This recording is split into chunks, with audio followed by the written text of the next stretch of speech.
Good evening and welcome to Spaced Out Radio tonight. My name is Dave Scott.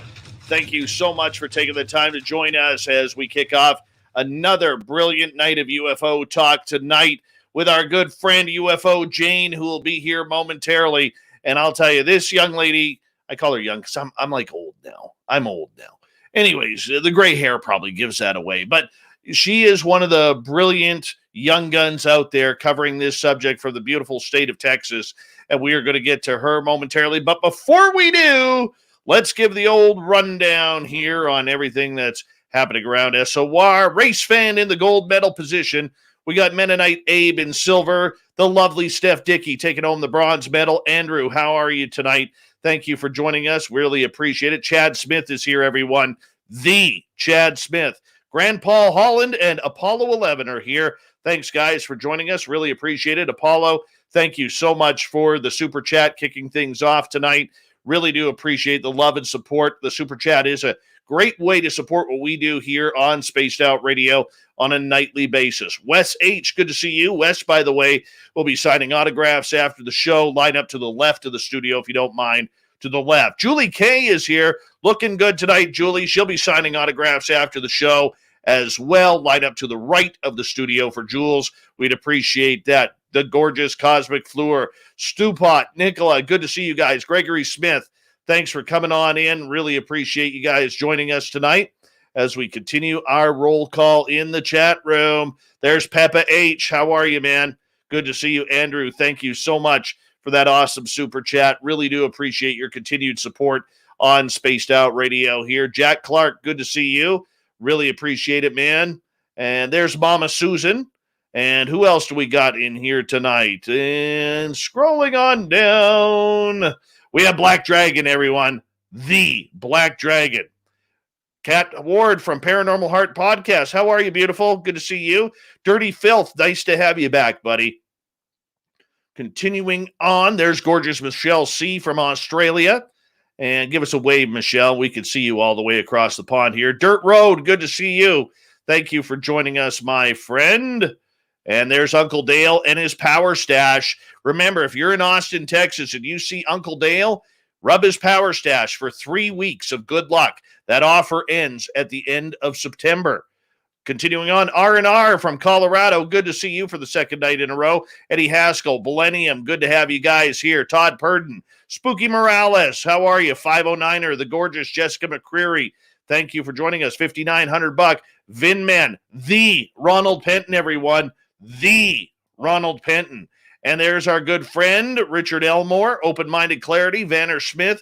Good to see you guys. Thank you for joining us. Yes, Chad, my shirt came from Spookles the Cat, where in North Dakota they have a restaurant called Space Aliens Grill and Bar. She had to get it for me, she said. So here I am rocking it right now. Thank you, Spookles, for the awesome shirt. Michael Morris, good to see you. Gorgeous Pam McSee. Sweet Donnie D. Kurt Seltzer with a splash of lime, everyone.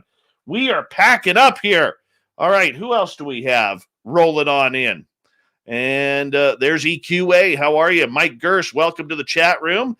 Thank you for joining us. Rooted in Gorgeous Sacredness, the gorgeous and talented Kara McIver. Get some Reiki from her, everyone. She's got good Reiki. Very good Reiki. Joshua S., Media Fox, Jose, good to see you guys. Sam Faz, thanks for joining us. There's Sensational Sherry, and we're going to continue on. Bassmaster, how are you? Lazarus, how you doing, man? We're good to have you here. We got a fantastic guest tonight in UFOJane. See, there she is. There she is, everyone. Yeah, she likes a good wave every now and again. She does. And, yeah, we're going to have you on here in about 28 seconds. We're going to go to the intro, make things happen. Starlight, Star Bright, you are the first star I see tonight. Alien Critter, good to see you. And we're going to keep on rocking. Remember, a good way to support this show is through the Super Chat. If you're new here, do us a favor, hit that subscribe button, ring the bell, because we are here 7 days a week for your lovely entertainment. Thank you to all the veterans who are tuning on in. We love you here, and you always have a safe home here at Spaced Out Radio. To all our regulars, get your horns up. Let's rock.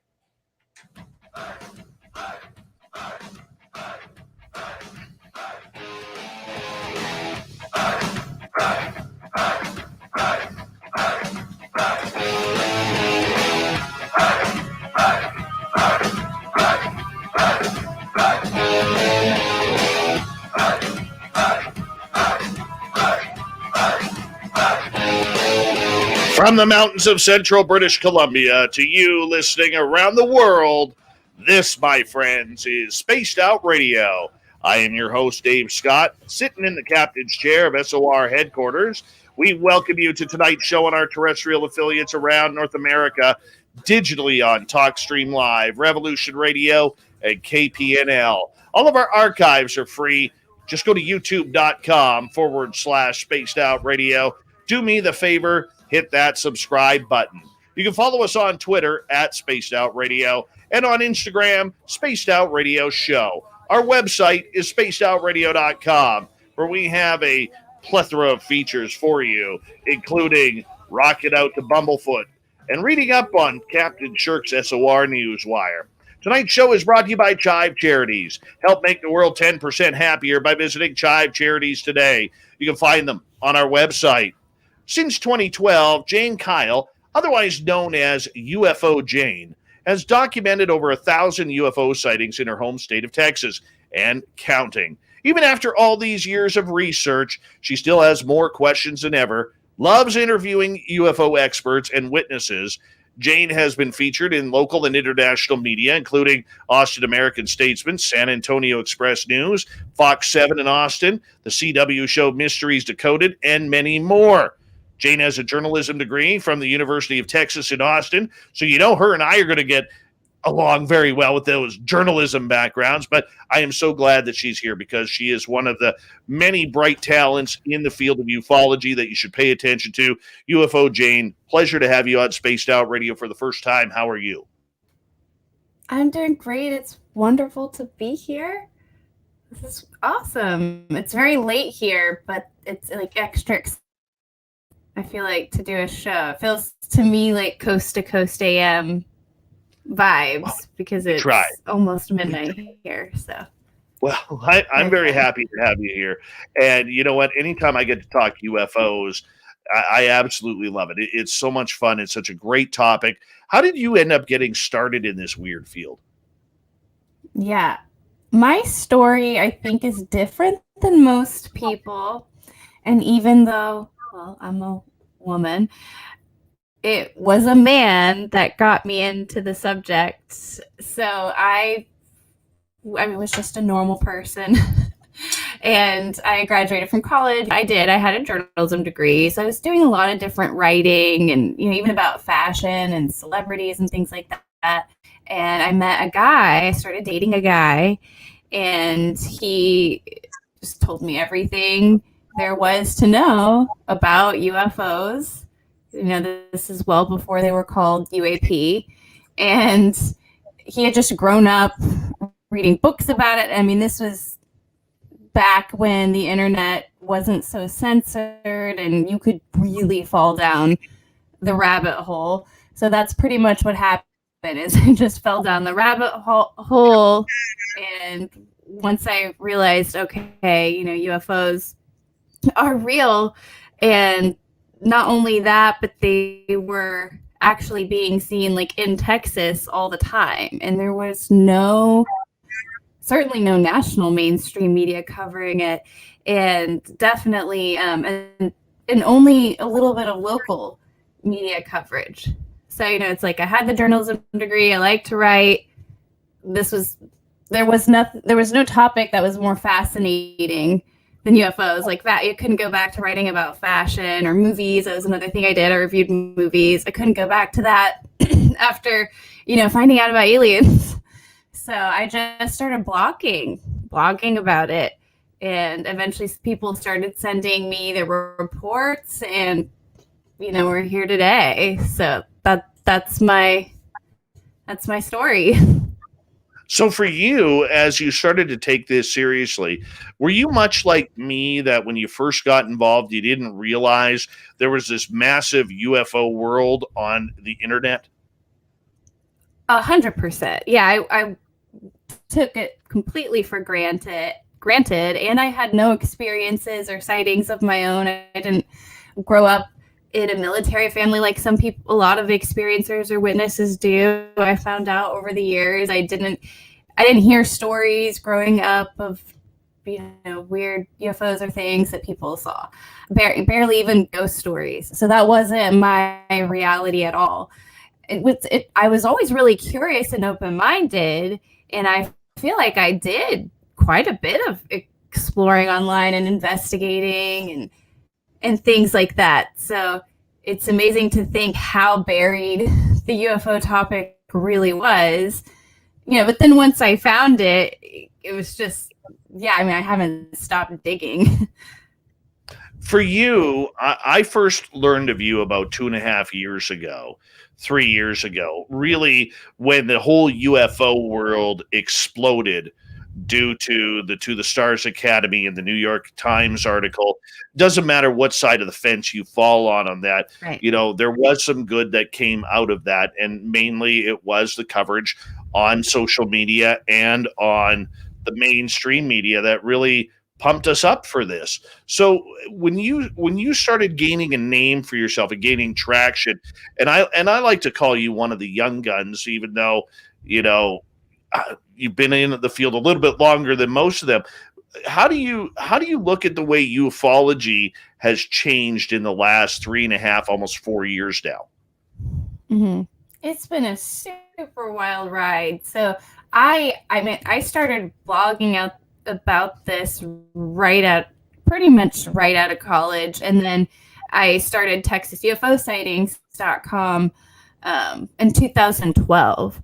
So I started doing things anonymously because I didn't really feel comfortable being a public persona and associating UFOs with my family or friends, my namesake or anything. Because it didn't take much math to realize I was covering something that they, didn't want me to cover. There was a big media blackout on this. So what was I doing? And it felt it was interesting, of course, and fun, but it was a little bit nerve-wracking. So in 2017, when the New York Times article came out, it was really almost overnight. UFOs were this official thing that the government acknowledged and was publicly, wished to investigate. And suddenly it was all legitimate. And I think that I actually went public with my name maybe just like a year before that.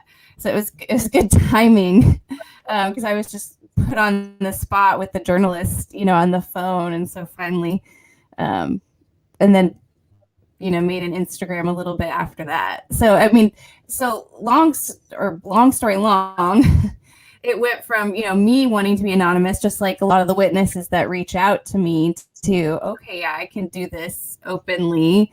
This is not so scary anymore. So I think that's a really big deal, especially if you think of the perspective of witnesses or military witnesses who now are being encouraged to report anomalous things that they see. Whereas before, not that the stigma is not still there, but there was a really strong stigma and, maybe a visit by the Men in Black or you're threatened or something. So I think that's probably the most positive and most dramatic impact of all the news and disclosures, really basically December 2017 and post.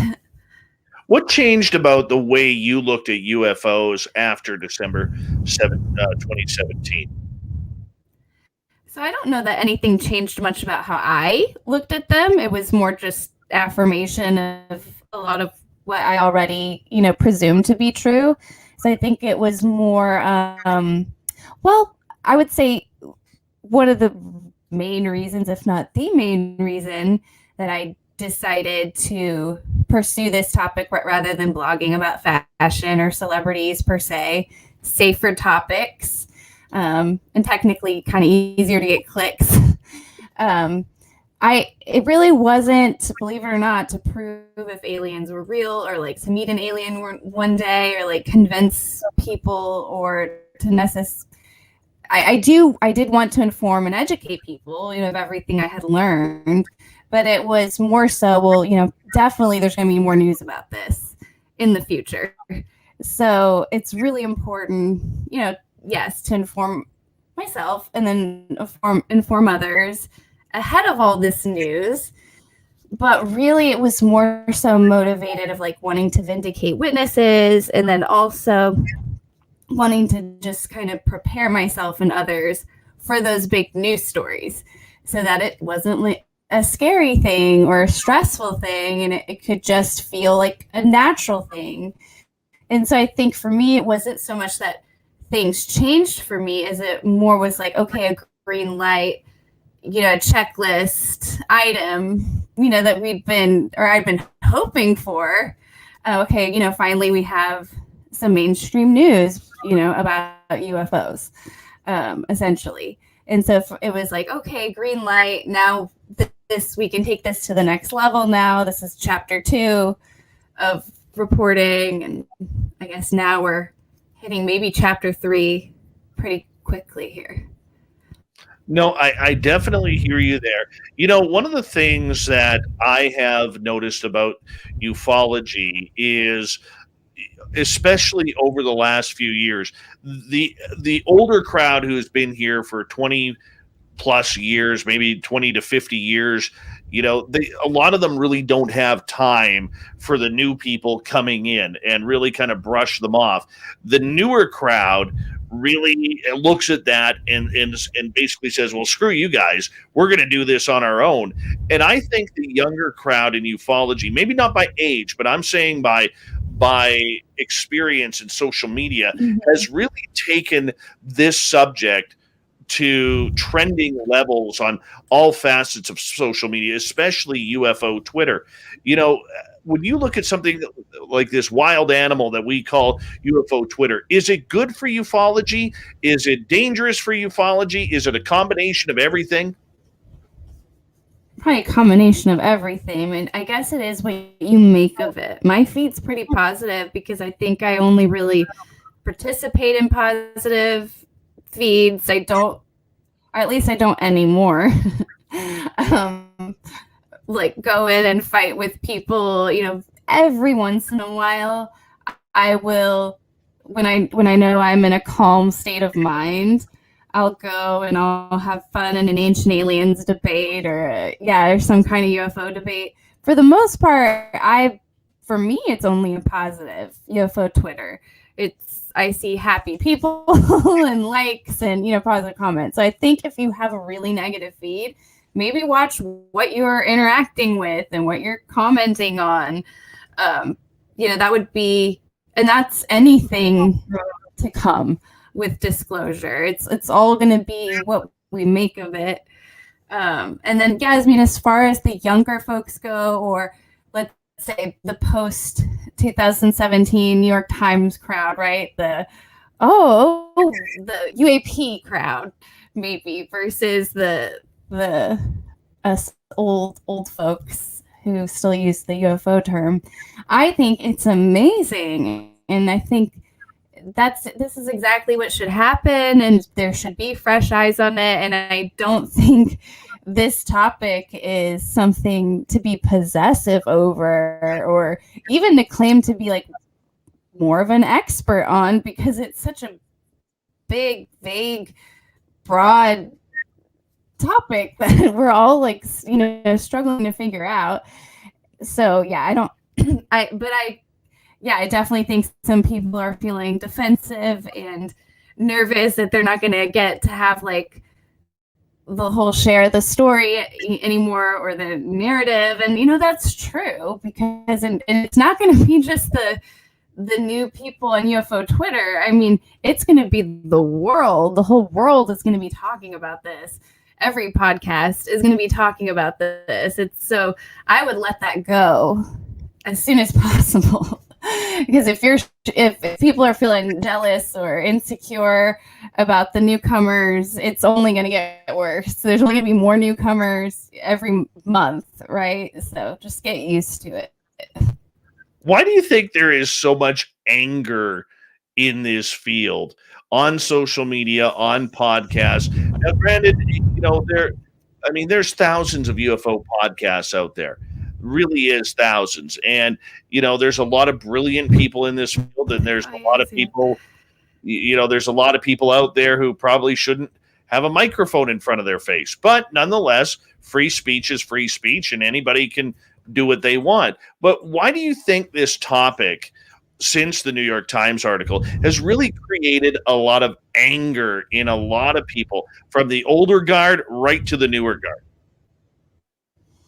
Well, on one hand, it's a really fun topic, good conversation starter. You're looking at the stars. It can be very unifying around a campfire, sharing stories, talking about different cases on Twitter or whatever, or having like that podcast session where everybody's just, on that wavelength or whatever. So you can think of the topic in that way of bringing people together, making you think outside yourself. Oh, what would I be like if I was an alien, kind of thing.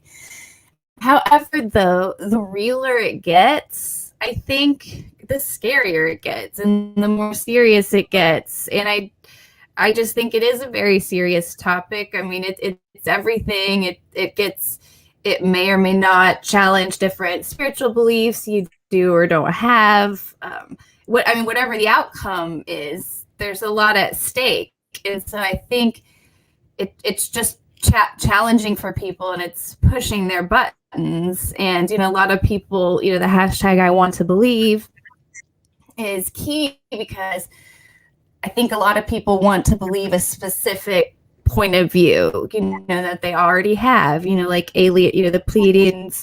And if somebody is one of these believers, you can correct me on my pronunciation of the Pleiadians, who want to believe that that they understand that species of aliens and where they're coming from and what their agenda is. And that can be very comforting for them, especially maybe if they've had an experience and they even remember talking to them, right? Like, I would certainly understand, maybe having that perspective and wanting to hold tight to it. Or on the other hand, being just an up and down skeptic, and every single UFO can be explained by something kind of boring or man-made. People are just attached. They want to believe, the outcome that they're thinking is going to happen. They want to believe what they want to believe. And there's so many different theories out there. So it's just people get more and more attached to those theories rather than just like the fun campfire. It starts to get a little bit scary.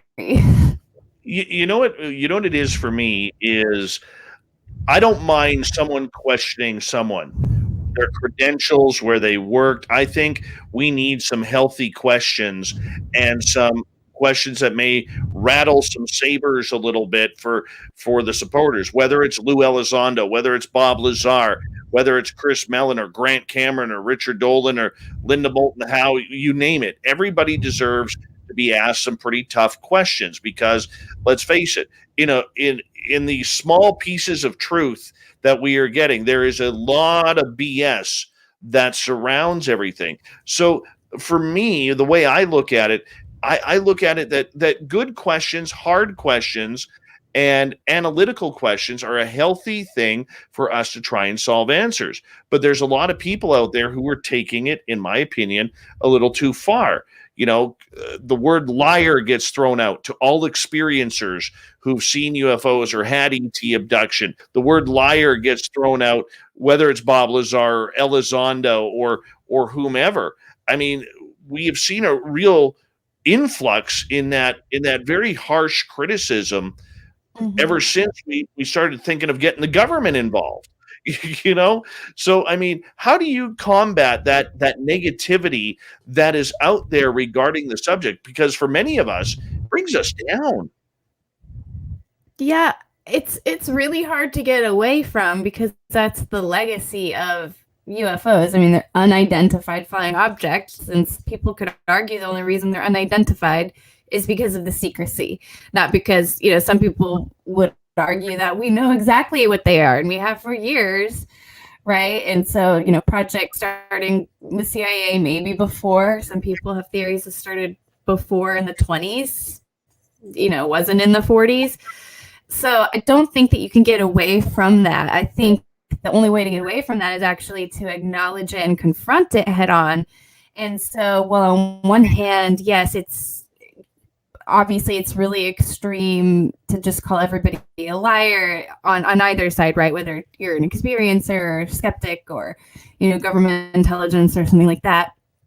While that's, I on really kind of every voice has to be heard right now. I don't know that we can get away from it because all of that is true. Really, nobody can be trusted. So yeah, it's bad. I mean, I don't go around calling people liars, and unless I would have evidence that they were lying. So I don't recommend that people do that. That's wrong to do. But I just don't know how you can blame people for being skeptical. And I think it would bother me much more if people were just eating up everything they heard and just assuming everything, every witness testimony or intel from Lou Elizondo or opinion from Mick West, whoever it is. I think it's better to be skeptical of it than just assume it's all true, because until all that we really can rely on is the evidence, which is it's amazing in one respect, but it's also super limited. So, I mean, it's just a lot of hearsay and he said, she said, until more and more, actual evidence is disclosed. So we just have to be patient. And I know I rambled quite a bit there, but I do want to make sure to circle back to that, what do we do about the lying liars, right? Or the legacy of that, right? Or the government secrecy of it. And I do think, and maybe it won't happen right away, maybe it will take some time, but we do have to confront it. We can't just keep pretending like Roswell didn't happen and just talk like, oh, the last 7 years of Navy UFO reports, that's the phenomenon. Because that's ridiculous. And if it is the phenomenon, then what are the odds that all these other events were not? So this is, but so it is one way or it isn't. And so I think there's a lot of like just tuning out of the dark history because it's just too much, right? And you want to trust your current, government operatives, I guess. But we have to confront that. And so there has to be those conversations. And I know a lot of the old guard is now passed, it's moved on to the next realm, right? So we can't really confront them. So, but we are still going to have to, and there's probably going to have to be some kind of amnesty or forgiveness process that we're going to have to go through. Let's continue this talk because I think we're going to enter a real cool area for the next discussion right after the break. UFOJane, Jane Kyle, 9 years researching UFOs out of the beautiful state of Texas. You can find her everywhere on Twitter, social media, Instagram, YouTube. She's everywhere. Worth the listen. We'll be right back on Spaced Out Radio.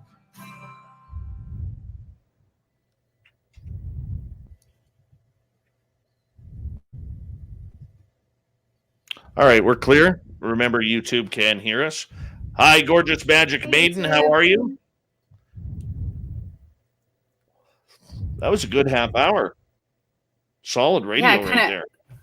I was finding myself rambling, but that's usually may not be fun for for you guys, but means I'm usually interested. That's what that means. Oh, that's a good start. That's a good start. Snakes on a UFO. Well, let's go here. Let's see here. That's a good segue into the next one, into the next session. You kind of set that up beautifully. Oh, perfect. Going into the trust factor. Wow. Going deep, dropping elbows right off the bat.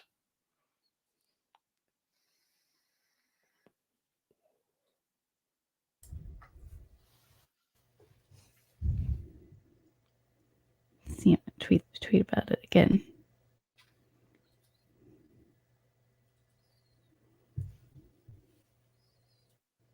I love the art That's Wayne's Phil. World. Oh yeah, So that was great. John. That's John Hudson who did that. That one may be his best one yet. Oh my gosh, so good. Mm-hmm. That's In fact, totally. I need to make sure to save that so I don't lose that because that's too good. See, Carol loves your couch too. I said that earlier before the show started that I loved her couch. That's so funny. I mean, I do too. Hey, gorgeous Carol, how are you? Mm-hmm.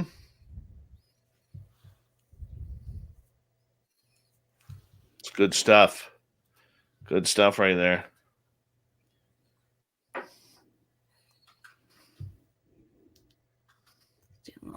Social media.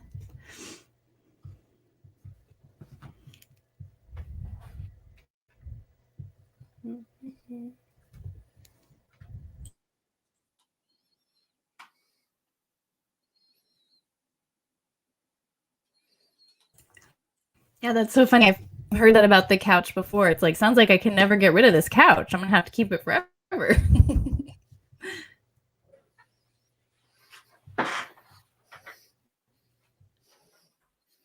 You definitely have to. That you gotta do the show from the couch. Yeah, I want to do like some in person, interviews. There's only, I mean, I'm sure there's tons of people, in Texas I could talk to, but I feel like I could count them, on both my hands, the amount of people kind of in the area that I could do interviews with. But man, it'd be cool. Fun to start doing in-person stuff. Just every once in a while, at least. Hi, Coast to Coast Garage. How are you? That is an awesome name. I am Chad Smith. Yeah, I've seen that. Yeah, we are all Chad Smith around. John says, thanks, Jane. You turned out perfect, and that your facial expression was perfect. That's so good. Deanna says that she loves the couch as well. Was about to say that first thing I noticed. Yes. I actually I normally have a little alien pillow too, but the case is getting washed, so it'll return. That's good. That's good. Who else has arrived here?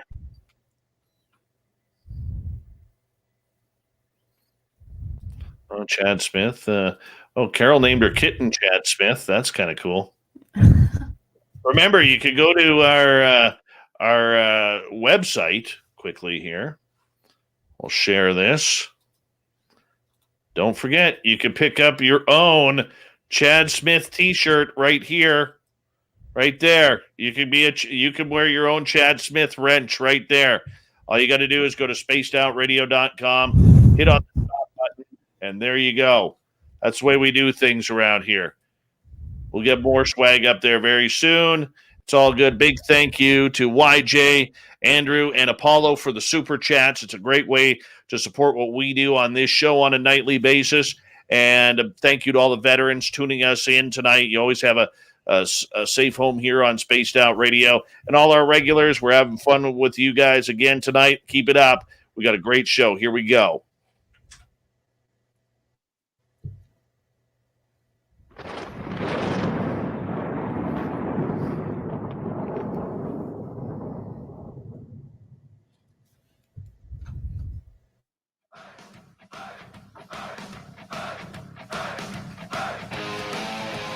Second half hour of Spaced Out Radio is now underway. My name is Dave Scott. Thank you so much for taking the time to join us. We really do appreciate earning your listening ears. Want to remind you that if you've missed portions of this show or others, check out our free archives by going to youtube.com/Spaced Out Radio. Do me the favor, hit that subscribe button. Our website is spacedoutradio.com, where we have a plethora of features for you, including rocking out to Bumblefoot and reading up on Captain Shirk's SOR Newswire. Follow us on Twitter at Spaced Out Radio and on Instagram, Spaced Out Radio Show. We continue on tonight. UFOJane is here. Jane Kyle. She's been studying UFOs in the beautiful state of Texas for the last 9 years. She's a big part of what's going on in the new wave of UFO podcasting, broadcasting, YouTube, and social media. You can follow her on all the different outlets out there. Just look for UFOJane. Easy to find. Jane, welcome back. Hey. Felt like that was forever. I was so excited to get back into the conversation. It was such a bummer to have to pause it. So I know. I blame our radio stations for that, but that's okay. Right before the break, you said something really interesting that, a lot of the old guard is going to have to kind of change their way of thinking to this new type of ufology. When you say new type of ufology, what do you mean by that? Oh, man. Yeah.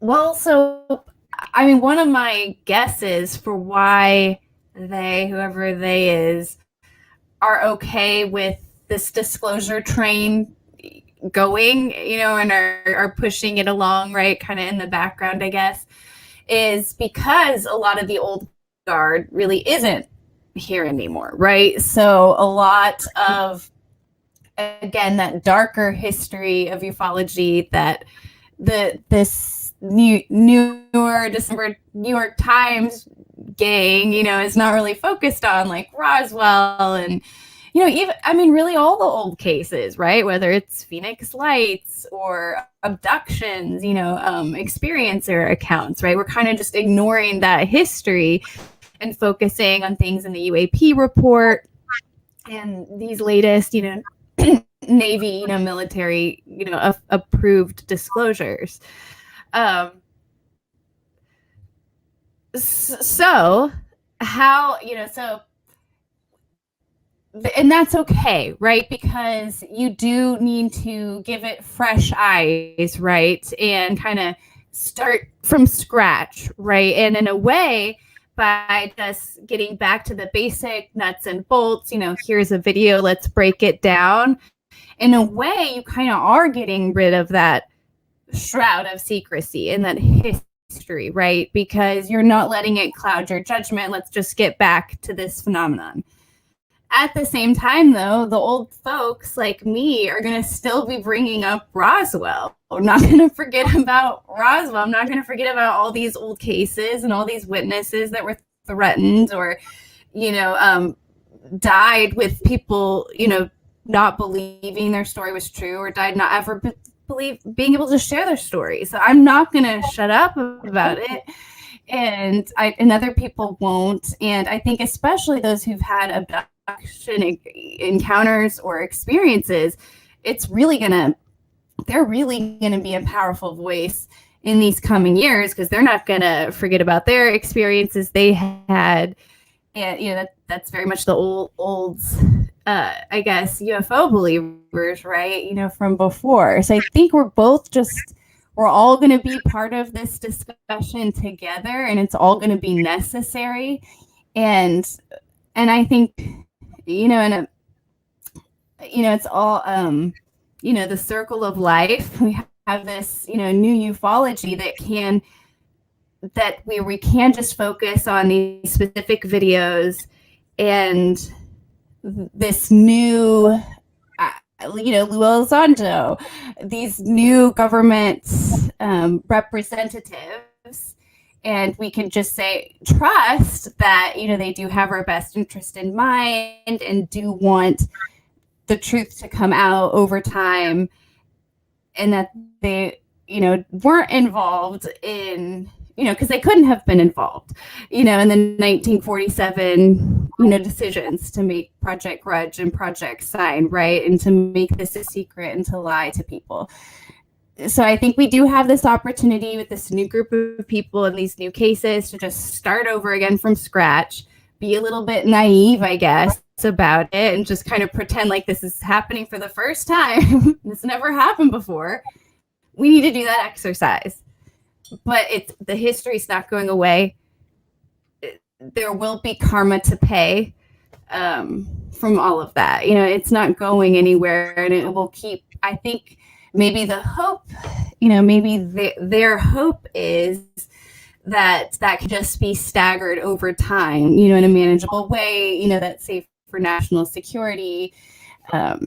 If it's just more and more people, like more and more Lou Elizondo types coming forward, sharing more and more evidence, saying sorry, sorry we didn't share this before, and then the American people going, okay, yeah, we forgive you. I don't know what that's going to look like, but it has to happen. Well, the old guard, when I got started in this 6.5 years ago, the one thing that I learned from the old guard was you can't trust anything that comes out of somebody from the alphabet agencies or the Pentagon or Washington. They've been covering this up for decades, and we can't trust a word they say. Then all of a sudden, Chris Mellon and Lou Elizondo show up, and we are treating them like demigods to the UFO world. And in talking to Lou, is strong. And in talking with Lou Elizondo, he knows his role with the UFO public, doesn't quite enjoy being thought of as a demigod per se, even though that's the way people have him at the top rung of the totem pole. But do you think, or why do you think this newer group of ufologists that are very passionate about this subject have all of a sudden grasped a hold of somebody like Elizondo and said, you are ours. We believe every word you are saying, when for so long, Lou was part of that group before TTSA in keeping this topic under wraps. Yeah, the disconnect is pretty amazing. I don't really blame new folks maybe coming into it, but I am surprised about some of the folks who've been in this world just as long as I have. That's been surprising to me. It's like, well, you guys should know better. And by the way, I am not anti Lou Elizondo at all.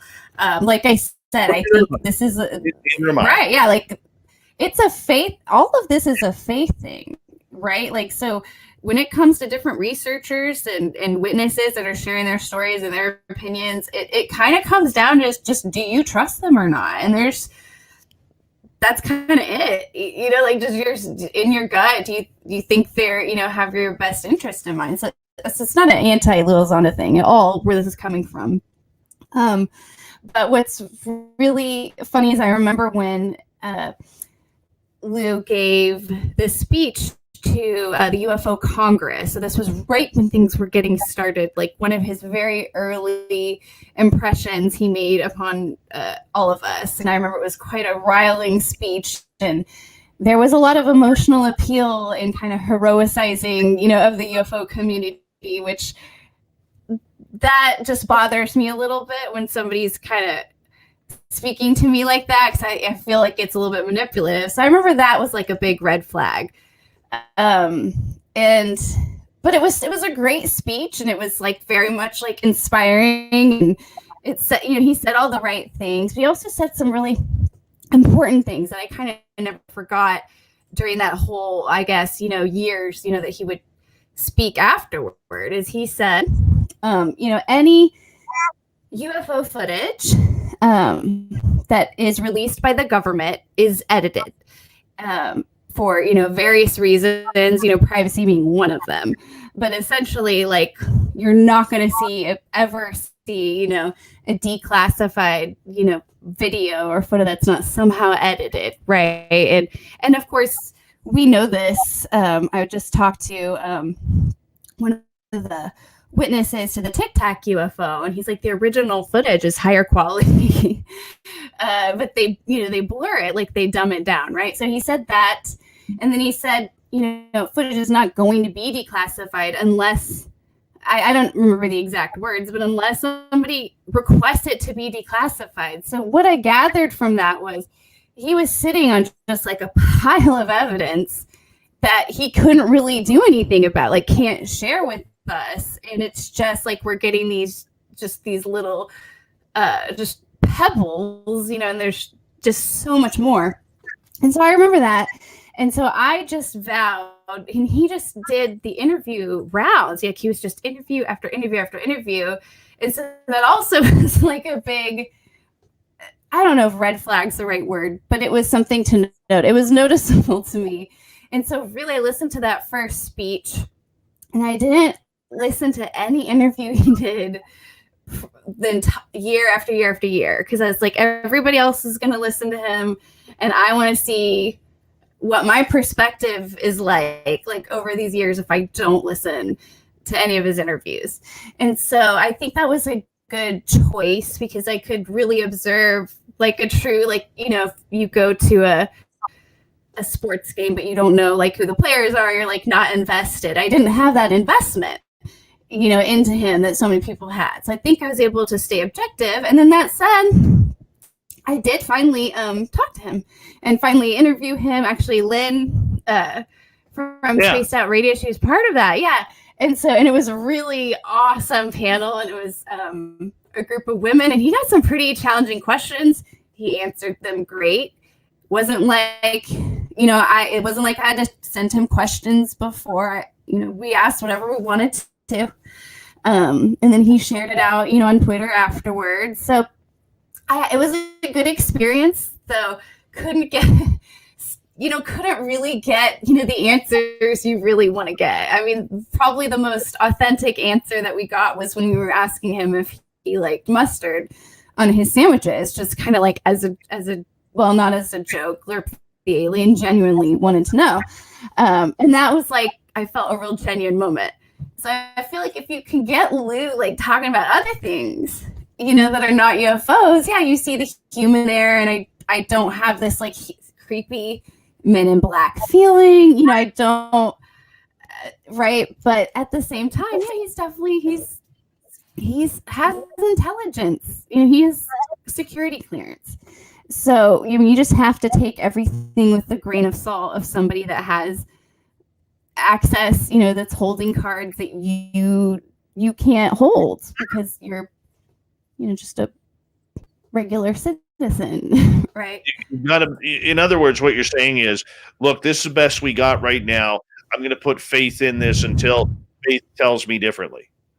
Well, I don't know what other option we really have right at this point. But yeah, I don't have any evidence or bad experiences, you know, with, you know, Lou Elizondo to think that he has bad intentions.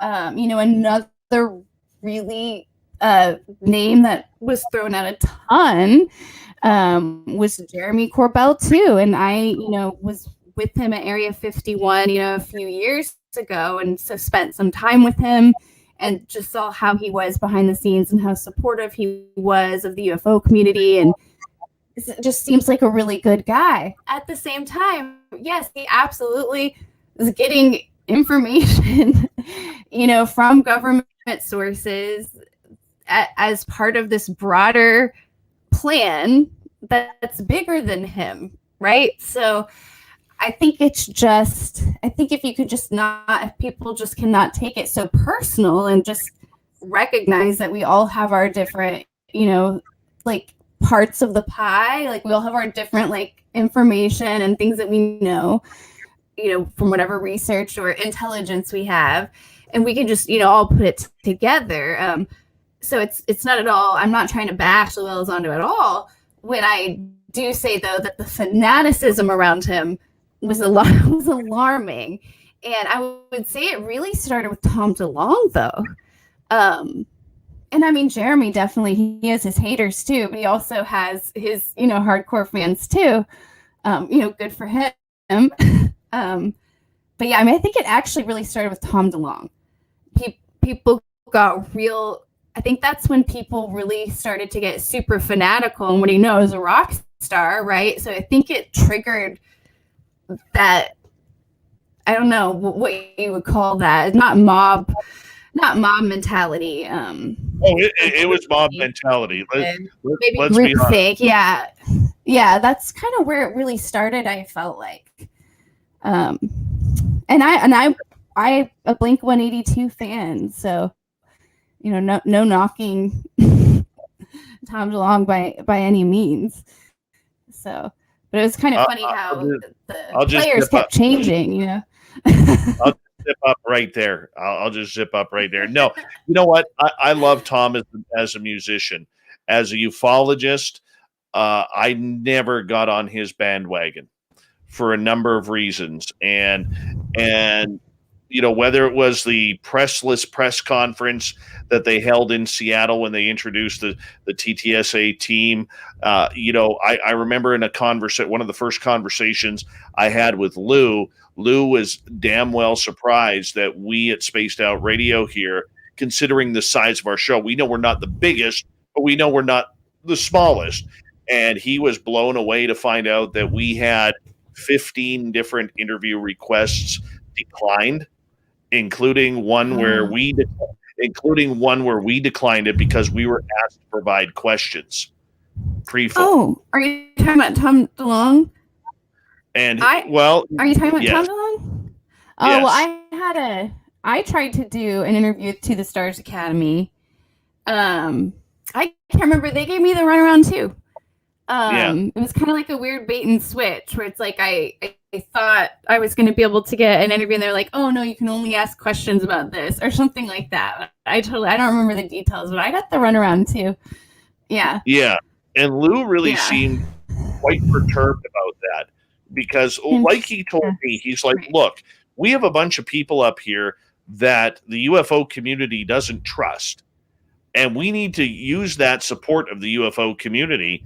And Tom didn't want to use the UFO community. Right. He was like the anti-UFO team.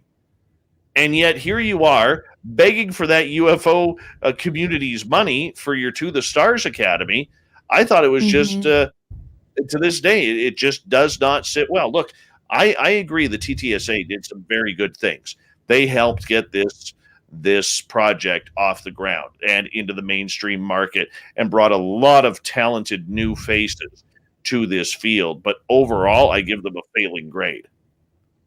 That's just me. Well, yeah, I guess we'll just kind of see. I don't know. I think it's like you have to look at words I'm looking for. I guess you have to wait until we have the outcome of disclosure and all the history has completed, right? And then we can go and see how many points we give to each team player who passed the football disclosure, along. Because it was obviously super instrumental, their role at the time. But we have to keep in mind that in the background, there are forces that are allowing this to happen. It's not like a rock star is able to just come out and say, yeah, UFOs are real and the government's investigating them and start prompting all this to happen unless somebody's allowing this to happen, unless maybe this was going to happen no matter what. And it was just a matter of selecting the right influencer to, influence the youth specifically. Right. So this is not, I don't think this is too far down the rabbit hole or anti-Tom DeLonge. Oh, yeah, go ahead. I want to ask you a question about that. Do you buy the Tom DeLonge narrative that he was the one that set up this entire project to bring this out? Well, I'm right about to share.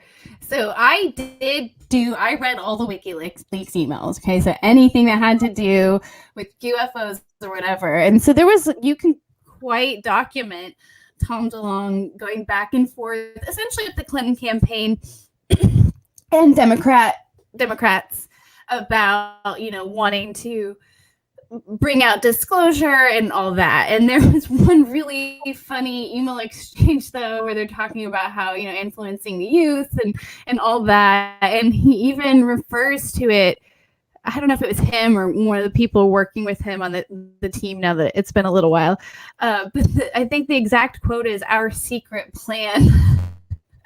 So it definitely, the seeds were 100% there and planted with the help of Tom DeLonge in pre-2016, going into the presidential campaign, right? Hillary Clinton's presidential campaign.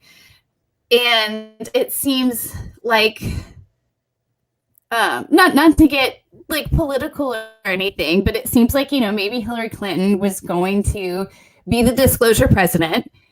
and Tom DeLonge was going to help with, be part of all that, right? And, continuing his books and, his documentary and stuff. And then Hillary Clinton didn't become president. The documentary didn't happen, not long after. I mean, who was showing up on Joe Rogan? Jeremy Corbell, not Tom DeLonge anymore. And so it was just this.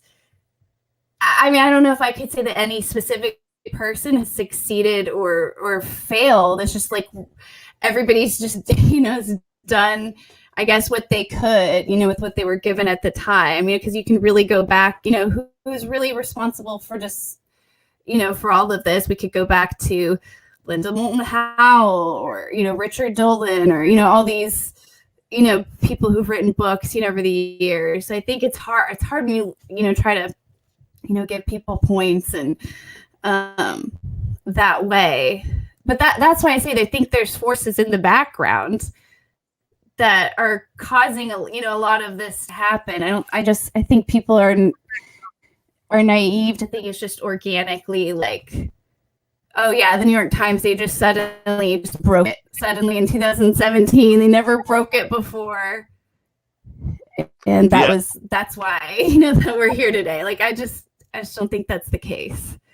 Look, I feel sorry, and this is where I do, have a heart here. I know I'm very critical about DeLonge and the entire TTSA story right from the beginning, but I honestly think that Tom deep down has been played quite a bit, for his popularity, for his social media, for his, his yearning desire to try and bring this story out one way or another. I just don't like the way he did it. That's the way I'm looking at it from a media standpoint. He may not have had a choice in the way it came out.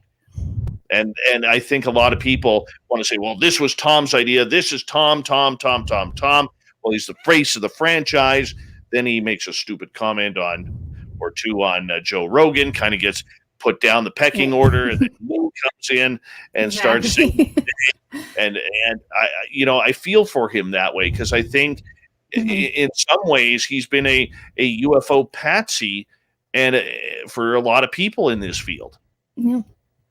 I think you're totally right. And I think we could say that about a lot of the people that, are talking and even witnesses, right, that are doing a lot of the rounds of interviews. Like, think if you're a witness, right, and you signed an NDA from something that you saw 17 years ago and you weren't allowed to talk about it, and now you are allowed to talk about it, and you're getting like interview requests, and you also know about compartmentalization and stuff because you work in the government. So yeah, everybody really is kind of being used in this one way or another. Yeah, one way or the other, including us, here. True. And so yeah, Jane, I'm going to get you to hold on right there. Jane, I'm going to get you to hold on right there. We are going to go to break here at the top of the hour. We have UFOJane for another hour here on Spaced Out Radio. We're going to get into ufology's women. It's a growing trend among women, UFOs. Let's talk about it next.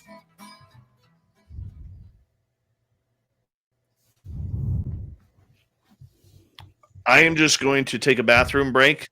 I will be right back. I'm going to put you on mute, okay? Sounds good. All right. Be right back, guys.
All right, I am back here. Just give me 2 seconds.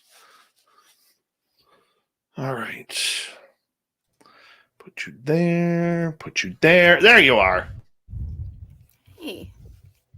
How you doing? I'm good. Good stuff. You having fun yet? Oh, yeah. I can't believe a whole hour has already passed. It's nuts. And I'm not, I mean, it's a good conversation because my body's not telling me to go to sleep, which I'd normally be asleep right now, but it's second wind. Yeah, I'm having a lot of fun too. Thank you so much for doing this tonight. Thanks. I'm so glad that you invited me. Well, we can do it anytime. Yeah, I was talking about doing more in-person interviews and things, but short of that, I podcast, and it's like a nice excuse to kind of just like make friends and talk about interesting things. Oh, absolutely. Absolutely. All right, we got about 1 minute here. 1 minute.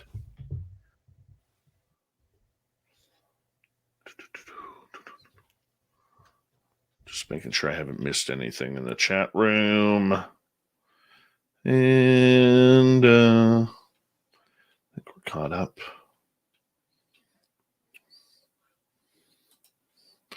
All right, we got about 30 seconds.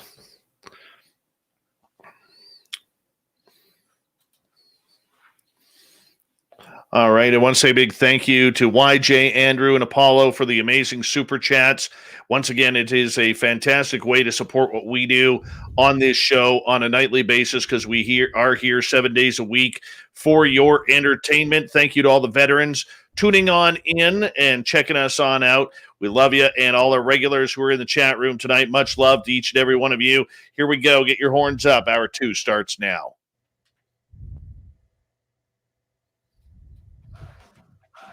You're listening to Spaced Out Radio with Dave Scott. Follow Dave on Twitter at Spaced Out Radio and on Facebook, Spaced Out Radio Show. Hour number 2 of Spaced Out Radio is underway. How you doing? My name is Dave Scott. Really appreciate earning your listening ears wherever you are on this beautiful planet we call Earth. Thank you to everyone tuning us in on our terrestrial affiliates around the world or around North America and digitally on TalkStream Live, Revolution Radio, and KPNL. All of our archives are free by going to youtube.com/Spaced Out Radio. Do me the favor, hit that subscribe button. The Desert Clam has set the password for tonight in the SOR Space Travelers Club. Zonarius. Zonarius is your password. Use it wisely, space travelers, as the Clam sets the password each and every night right here on Spaced Out Radio. Our website is spacedoutradio.com, where we have a plethora of features for you, including rocking out to Bumblefoot and reading up on Captain Shirk's SOR Newswire. Follow us on Twitter at Spaced Out Radio and on Instagram, Spaced Out Radio Show. We continue on tonight with our guest, UFOJane. Jane Kyle is here. She has been investigating UFOs since 2012. She's got a great podcast out there on YouTube, and you can find it on any major podcast network. She is one of the faces and the bright faces of this new line of females in ufology. Now, this is something for a long time I have heard greats like Lorian Fenton and Melinda Leslie, Misha Johnson, and many others say that we need more females in the field. We need more ladies taking this subject, getting more of a voice coming in. And I really think since 2017 that we are starting to see that. We're going to get into that a little bit here. Jane, welcome back. Hey. Yeah, 100%. There's a lot more company, that I have here. Now than in the old days. So I don't know what that means about us females. I don't know if it's planes, trains, and automobiles cliche. Little boys are just fascinated with, engineering and how a truck works. So maybe that translates to UFOs and like how a plane would work. I don't know what that is. But it's funny, like when you go to conferences and you talk to people, there doesn't really seem to be a difference between, or a noticeable ratio difference between the guys to the girls. I'll say when I look at like my online demographics, it's definitely more guys, unless you go like on Instagram, you know, it changes a little bit there. So it's kind of funny, but I don't know how much of that is real, you know, that there aren't women interested in ufology, but there's definitely this trend with at least the books that are written and a lot of the typical talking heads, you know, on the TV shows definitely have been, you know, the old white dude. And I mean, we owe a lot to them. Like there's no hate on that. So many wonderful books and research that has been written, and such like a legacy, you know, that we all have, especially with, you know, the new disclosures and stuff in this conversation we're having, right, about like the need to remember the history, right? So we don't, you know, need to knock that at all, I don't think. But I think it's super awesome to see more diversity and on the actual like podcasts and on the TV shows, you know, the talking heads and in that format, instead of just attending the conferences and things like that. And the perspective is so necessary because, I mean, we're talking about aliens. We don't know. We need as many human perspectives as we can have. And not just women, but, you know, different races, different cultures. There's a huge language barrier that's separating a lot of this UFO conversation just in the world. So, you know, it's not even just a gender thing. I think that's probably true, you know, in any industry or topic, benefits from a lot of diverse opinions. But I do feel like this is an especially universal one that everybody should be participating in. You know, everybody should be represented. So it's exciting to see, and I don't think it's been for malicious reasons that women, you know, haven't been included in the conversation. I've never been excluded on purpose or treated, you know, unfairly, you know, in pre, you know, 2017 December. It's more kind of accidental things, right? Like, so I know when I was anonymous and doing the Texas UFOs website, I would get emails, hey guys, and which is just funny, like they would assume I was like a group of males, you know, that were like investigating, you know, together instead of, you know, one female. So it was just, there'd be like funny things, like nobody would ever assume I was a female, ever. The assumption was, I don't think one time did somebody like ask, or, you know, and to be fair, it was anonymous. They couldn't know. So that's the only thing I experienced. And to me, you know, that's not malicious. That's just, you know, accidental. Yeah. So but I definitely think that time's over. I mean, look at all the shows out there and all the different faces and opinions, and yeah, those days are over. And I think that's a good thing, because for so long, the way I look at it, the women of ufology in yesteryear were basically almost like the mother hens to the experiencers. They weren't thought of as researchers going after, you know, breakdown of craft or the propulsion systems or the technology. It was always about trying to take care and mother the experiencers that were out there. Whereas I think today we are seeing more women who have interest in the propulsion systems, in these, you know, high speed 90-degree turns. How does a craft go from 80,000 feet down to sea level in less than 1 second and not crash? You know, I mean, this is the stuff I think we're seeing a lot more of, and a lot more women asking those tougher, broader questions than we had in yesteryear, where it was like women were put in their place. Look, you deal with the experiencers, you deal with the ladies or over astrology, Instagram. or some kind of like.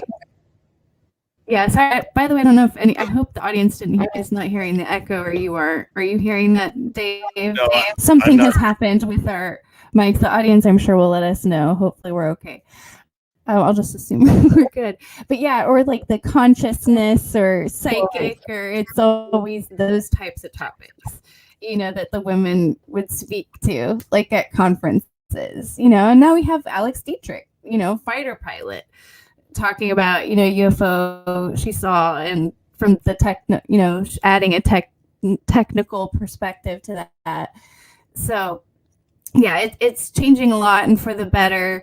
And also, as far as witnesses go, it's good for them to see themselves, on these shows, and because it will, encourage them to come forward, with their sightings as well. So I think that's, we want as many witnesses to come forward too. And, I've seen questions like, do aliens abduct Black people? Do all these like questions, right? Like, are all the experiencers a bunch of white people, right, representing that? And I don't think that's true.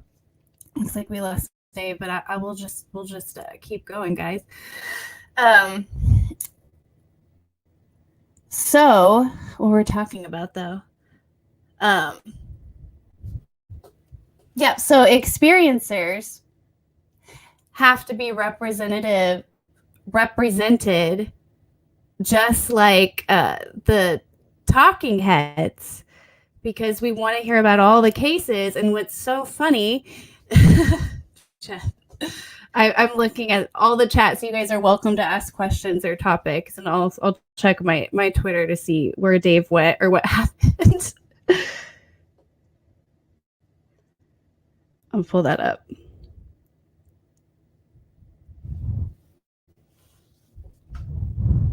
Dave farted and got booted. Oh yeah, I had a really good thought, but I'm trying to adapt here because I want to also make sure to get Dave back on here. Let me message him. Okay, I just messaged him. I'll check my emails too. Yes, I'm reading the chat, Brian. So if you guys have like any questions for me, for those who are new to me, I report on the phenomenon specifically here in Texas. So that would be, the types of UFOs that I'm most familiar with, but they're pretty much the same UFOs that we see all around the country, and that we're even hearing by the military pilots. Like, it's the triangles, it's the Tic Tac, but they used to be called cigar UFOs before the Tic Tac UFO event. Let's see if we have any good questions here. UFOJane, have you, Spooky Morales asks, have you ever spoken with an alien experiencer that you believe their story? So, I've had so many testimonies from experiencers, and people report to be abducted by aliens. I've never seen an alien, and I've never had an experience. So I believe that witnesses are telling the truth. I don't think people are lying about what's happening to them. But there are things that abductees, experiencers, many of them go through that do have natural explanations, like sleep paralysis. And so we have to look at that. We have to consider that. My theory about alien abductions is that if they are real and if they're happening today, that aliens contact us in kind of a remote way. So it's more of a metaphysical or remote, maybe even like virtual reality experience, because we just never see any physical evidence or traces of anything. And that may be but that in the past, and by the way, I'm going to hop off real quick, guys, and talk to Dave, but I'll just and then I think he'll get back on here. We'll figure it out.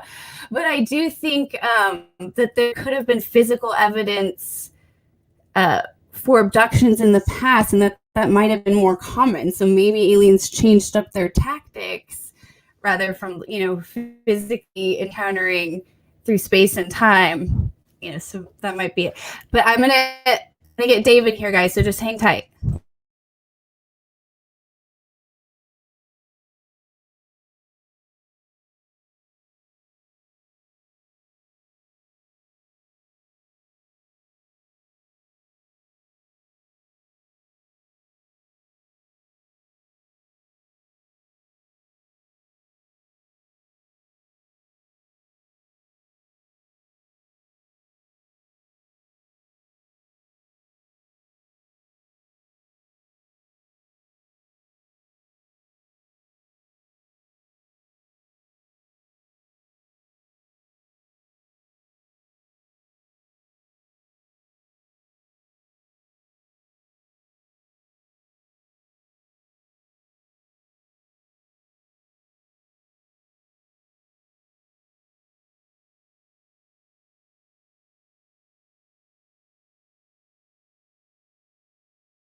Okay, guys. So Dave has been abducted. Just as we were speaking about abductions. Now, hopefully he'll be back shortly. So he is having like insane internet issues. So anytime there's internet issues during a UFO interview, it's always fun to imagine we were like getting really too close to the truth. So I don't even remember what we were talking about. I saw a question about, don't remember who it was that asked. Did somebody ask about the Aurora, Texas incident, or just popular Texas cases? Thought maybe I saw something. So Texas researcher, obviously, I'm fascinated with, Roswell and Phoenix Lights and all of that. But as far as, what I'm most familiar with, so my favorite incidents is here in Texas. So as far as what's going on in modern days, we get the triangles, we get the tic-tac / cigar, rod shaped, whatever you want to call it. We have the orbs. Discs or flying saucers do get reported, but not as common. I think that's something that used to happen more in the past than it does today. But when we look into the history of Texas UFO sightings, so my favorite is, Nicola says it, the Aurora, Texas case. That's my favorite one. That was 1897. A large cigar-shaped craft reportedly crashed into the yard of a local judge. And the locals recovered a body, gave it a Christian burial. Apparently there were papers that were found on this body that had strange like hieroglyphic type writing, but not hieroglyph like is the closest example. And so that's an amazing story. It's a UFO crash. That's an alien, a dead alien body being recovered and buried right here in Texas. And a journalist, I think around the time or shortly after, did some story saying this is a hoax, that the town just wants attention because it's a dying town. But the journalist had no evidence for why it was a hoax. And so I don't know what Wikipedia says today, but that used to be like the most important part of the Wikipedia article, was this one journalist's opinion with no evidence that this was all made up, despite the local testimony. But this is 1897, so we do just kind of have to take everybody's word, because they weren't taking pictures of this. But apparently MUFON went in later and exhumed a body, or the military at least, but MUFON went in as well. And although there is a headstone still in Aurora, Texas, by the way, this is the Dallas area, I didn't share. There's still a headstone there of where this alien body would purportedly be buried. However, that's not the actual location. And, certainly if this all happened, the craft and the body would not be in the Dallas area anymore. It would be in, a place like Area 51. So that's my favorite case.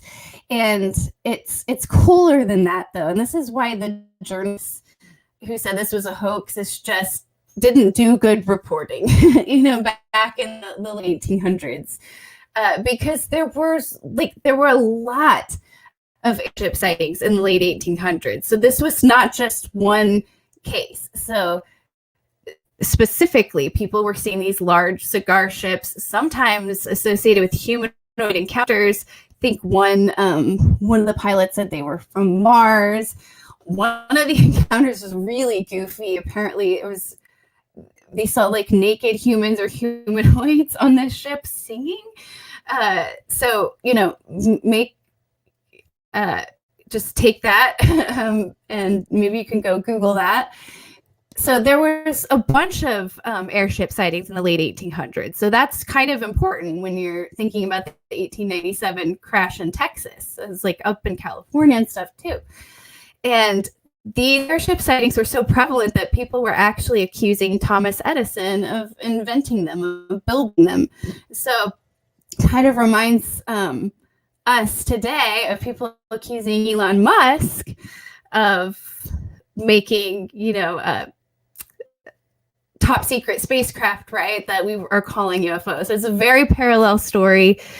People should look up the late 1800s airships. There were blimps and, experimental craft we were working on at the time. So, you can try to debunk it.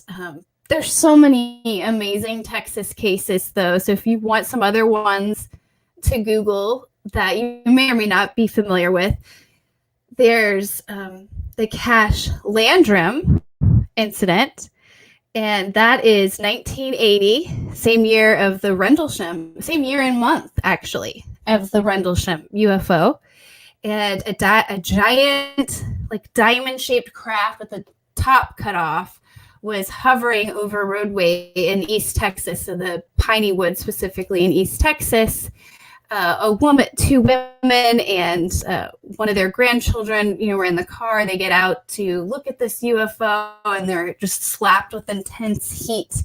And they later experience symptoms basically of radiation poisoning. So nausea, losing hair, burnt skin. And they actually tried to sue the government because they claimed the government knew about this craft. But they lost the suit. And you can actually see pictures of the burns on their skin. You can see pictures of their car, the door handle, which had been burned from the craft. It's kind of might remind you of the Close Encounters, actually 1970s movie, interesting before this. Richard Dreyfuss, when he sees the big craft and his skin is burnt. So the Cash Landrum incident is a really good one to look up. And I like thinking about that one. Well, not because it's a happy case. I mean, there were actually witness injuries, right? But that if that were to happen today and they were to sue the government for knowledge of UFOs, would they have won the suit today? And also the timing of that one, 1980 December, Cash Landrum, and that was also the Rendlesham incident in the UK, which is like the UK's Roswell, which is a really, really big one. But yeah, there's a lot of really good ones. Let's see. I'll see if some of other favorite Texas cases, but you guys can totally put your questions in there, and I can. Oh, yay! Yeah, let's see if we're back now. Let's totally see if we're back. I don't know how long we're going to be. I mean, I hear you. Well, hey, we're just in time for a commercial break. Well, hey, you know what? I'll just shut that off. We only got you till the top of the hour, so we'll just run with it here. And thank you for coming. We were having fun in the chat. We were just hanging out, but we're super happy to have you back. Well, I'm glad to be back too. I don't know what happened. I looked at. I quickly went online with my internet server, and there was an outage about 2 hours south of me at head office there. So I'm assuming that affected us, obviously, and got to run and make things good again. So we'll skip the commercial here, and I'll just find another show that we're going to have to download to send to the radio station. But I am going to have to make it up to you, so we're going to have to rebook you. Oh, well, that's no problem. I would love to come back on again. That would be a blast. So, my pleasure. Look at that. Chad say, Jane kicked ass running SOR. I couldn't have done it without you guys. So, yeah, I'm just a little pissed off because we were right in the middle of a real good conversation. For the big phone home, I had internet, and I don't normally have. That's the thing. It's like don't ever have internet issues. So when it just all fails, during it. But yeah, I had that for the big phone home at the start of the interview with Lori Reffelt, which, she's a former U.S. Air Force. And so I was super excited to talk to her, but it came back, thankfully. But that's always when it happens. Yeah, no kidding. No, Dale, the affiliate feeds didn't drop. I'll have to send them another show, though, because I can't send them off copies like this. That kind of sucks, but that's okay. That's okay. Well, that kind of screwed me up for the night. What do you want to talk about? Let's chat. Let's talk some UFOs. What didn't we talk about? Yeah. Let's see. What's a good one? Any requests? Yeah. Put some questions up in the chat room, and we'll. I saw somebody asked about. Well, they used some interesting terminology. They didn't say the Galactic. They said the Galactic Federation of Worlds. Yeah. So the internet. So remember that astronomer, or not astronomer. The security chief, former security chief of Israel. Haim Eshed. Intergalactic Federation. I'm assuming that's what you're referring to, right? The Galactic Federation. I do have thoughts on that.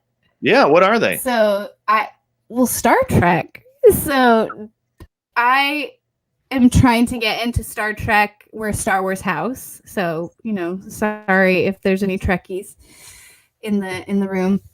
But I'm trying to get into it because I think there's a lot that we can learn from Star Trek, because Gene Roddenberry, the creator of it, is just so fascinating. So he had a military background, and he was a plane crash investigator. Actually, I guess when he was a plane crash investigator in the 40s, so like right around Roswell time, right? And so back to the intergalactic Federation question. So apparently, his whole idea of Star Trek, though, came from doing a seance, and he claims that he was just like channeling like actual beings, and that's the whole idea of Star Trek. And what's really wild, I wish I had them right here, is I have these supposedly leaked files, not official, that have like these accounts of different like ETs that seem like right out of Star Trek, like not precisely but very close. So it's like, well, okay, if Gene Roddenberry really was having some like astral projection, remote viewing experience, and was seeing real things, maybe these files are real. So that's a super fun one. My tinfoil hat is far away from me right now, but that would have been a good moment to put that on for that question. But yeah, I mean, we're stuck speculating. The speculations, the fun part. And by the way, I think that Dave might be frozen again, or I'm frozen, and you guys are listening to Dave right now. Nope, Dave's frozen. Okay, guys, that's okay. We can do this. We are getting too close to the truth. Maybe we shouldn't have brought up Gene Roddenberry. I'll keep my phone handy in case he has any communication, but I think we could I have the next 30 minutes or so we can just keep this tinfoil hat train moving along. Yeah, so I don't know how many people are aware of the Gene Roddenberry backstory, and I love the weird, surprisingly true backstories behind Hollywood movies. So something that me and my fellow researcher, Jess Roki, we used to have a podcast called Weird Hollywood. We might be bringing it back soon, but it was so fun to do because what we'd do is we'd watch a movie, and then we would just break it down and take down all, and then I don't know how long this is going to last. So yeah, I think you're just having one of those days. You're doing a great job filling in for me. All we need to do is pull my mustache and beard off and put it onto you, and nobody will be able to tell the difference. Well, it's just when the Wi-Fi cuts out, it takes a second before you leave. You're just kind of, it just looks like you're really interested in what I'm saying. So it works. Oh, good. But yeah, we're just kind of keep going down different little paths. I was just talking about how I love. Yeah, go ahead. Are you an experiencer or no? So I feel like sometimes people are disappointed, when I say, that I'm not an experiencer. I really haven't seen anything. Yeah, I really am not. So I saw a UFO maybe one time after I was a full-on researcher. So I had the website and everything, and it was a fireworks night. So my memory is so bad with this. I don't remember if it was hot or cold outside, if it was like a New Year's or a 4th of July. It was fireworks. And I look up and I see the very stereotypical triangle UFO that I've been reporting on for years. That's probably been the most persistent and well-documented type of sighting. And I'm seeing it right there, 3 lights. They look to be connected, silent hovering. But even though I had a website and I was a UFO researcher, I didn't take a picture of it. I didn't take a video of it. I didn't write an article about it, make a YouTube video or anything. I just wondered about it and then just kept trying to debunk it. Like, it was probably a drone. Like, that's my best guess. It's probably a drone. So I think of how many people do that kind of thing where they don't tell anybody about what they saw, and they just, your natural, at least my natural instinct was just to explain it. It wasn't to get carried away can say aliens are invading. It was like, well, I must have been seeing something wrong. Questioning my own judgment, I guess, Do you wish as a UFO experience or as a UFO researcher that you could have an experience just to kind of put it out of because we're all skeptical in our own way, but just kind of take that skepticism, put it to the side, and experience what others are going through?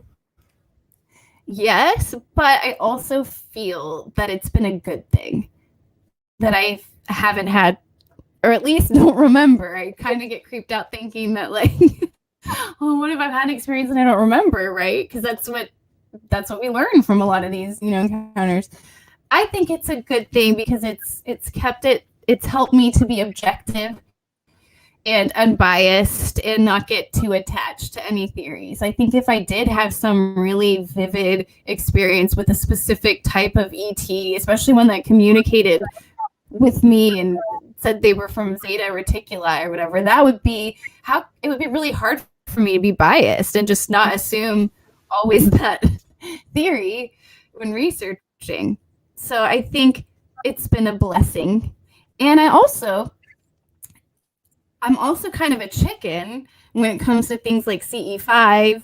And I guess it's just, I think if there's a really intelligent, advanced species out there that has the ability to consciously connect with me and abduct me, that makes me a little nervous. And I don't really want to seek that out. And so, I think the CE5 stuff's actually really cool though. We're going to learn some great stuff from it. And maybe I would do something like with the group. That felt, safer, that was, really visible. But yes, I think, I'm a little bit strange in that sense. Okay. So the fact that, you're a woman in ufology, you've been, women in general in ufology have been struggling for years for credibility. We see it built up and going from there. And speaking of CE5, recently Demi Lovato has come in, and started her own UFO show, which, I mean, you look at it, she has combined on Instagram and Twitter over 108 million subscribers and followers. And I'm still on the fence with that, because I think it does great to have her in ufology, but as a lead investigator, someone who is investigating UFOs the way a researcher would or a journalist would, I don't know if that gives the subject the credibility it deserves. Not trying to take anything away from Demi Lovato, but I'm curious your standpoint on something like that. Mm-hmm. Yeah, I mean, I totally get UFO Twitter's reaction because there was a lot of comments I guess that were put out there when that was announced, and so I get that. I mean, look, but I like watching Ancient Aliens. I like watching Skinwalker Ranch. People are gonna hate me when they hear this, but I watch The Bachelor, so I like watching entertaining things, and I'm able to separate it out and not get too passionate about it. But that said, this is a real topic, right? And we are making progress with disclosure. So that would be a shame if for some reason Demi Lovato's show was something only to make fun of it. But I don't think it's going to make us take any steps backward. I think it's just going to bring more people into it, more of the youth into it, which is only going to be a good thing. And I will say, my friends, Emmett and Joe, really good researchers, UFO bros. I mean, they actually have gone out to Roswell multiple times, to Area 51. They do like actual field work. On September 30th, I think, I need to figure out the details, but I think they're going to do something with Demi Lovato. They did some kind of investigation with her. So those are two guys right from this, community. Oh no, we're losing Dave again. UFO bros. You guys can go follow them on Instagram. They have a podcast, but they're right from this community, and they're influencing the influencer, right? So that's kind of all we can do, is try to influence these bigger people, right? Because they are going to take the limelight. No, that people are going to listen to Demi Lovato before they, listen to us. That's just the reality. All right. Baista Mikey, how about Dave's view on UFOJane's taking part in recent UFO documentary? Which documentary were you on?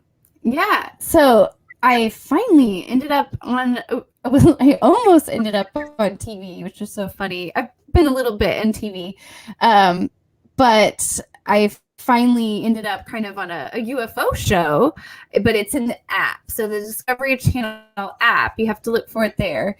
But it's called Roswell, The Final Verdict. It was so fun to research ahead of that documentary.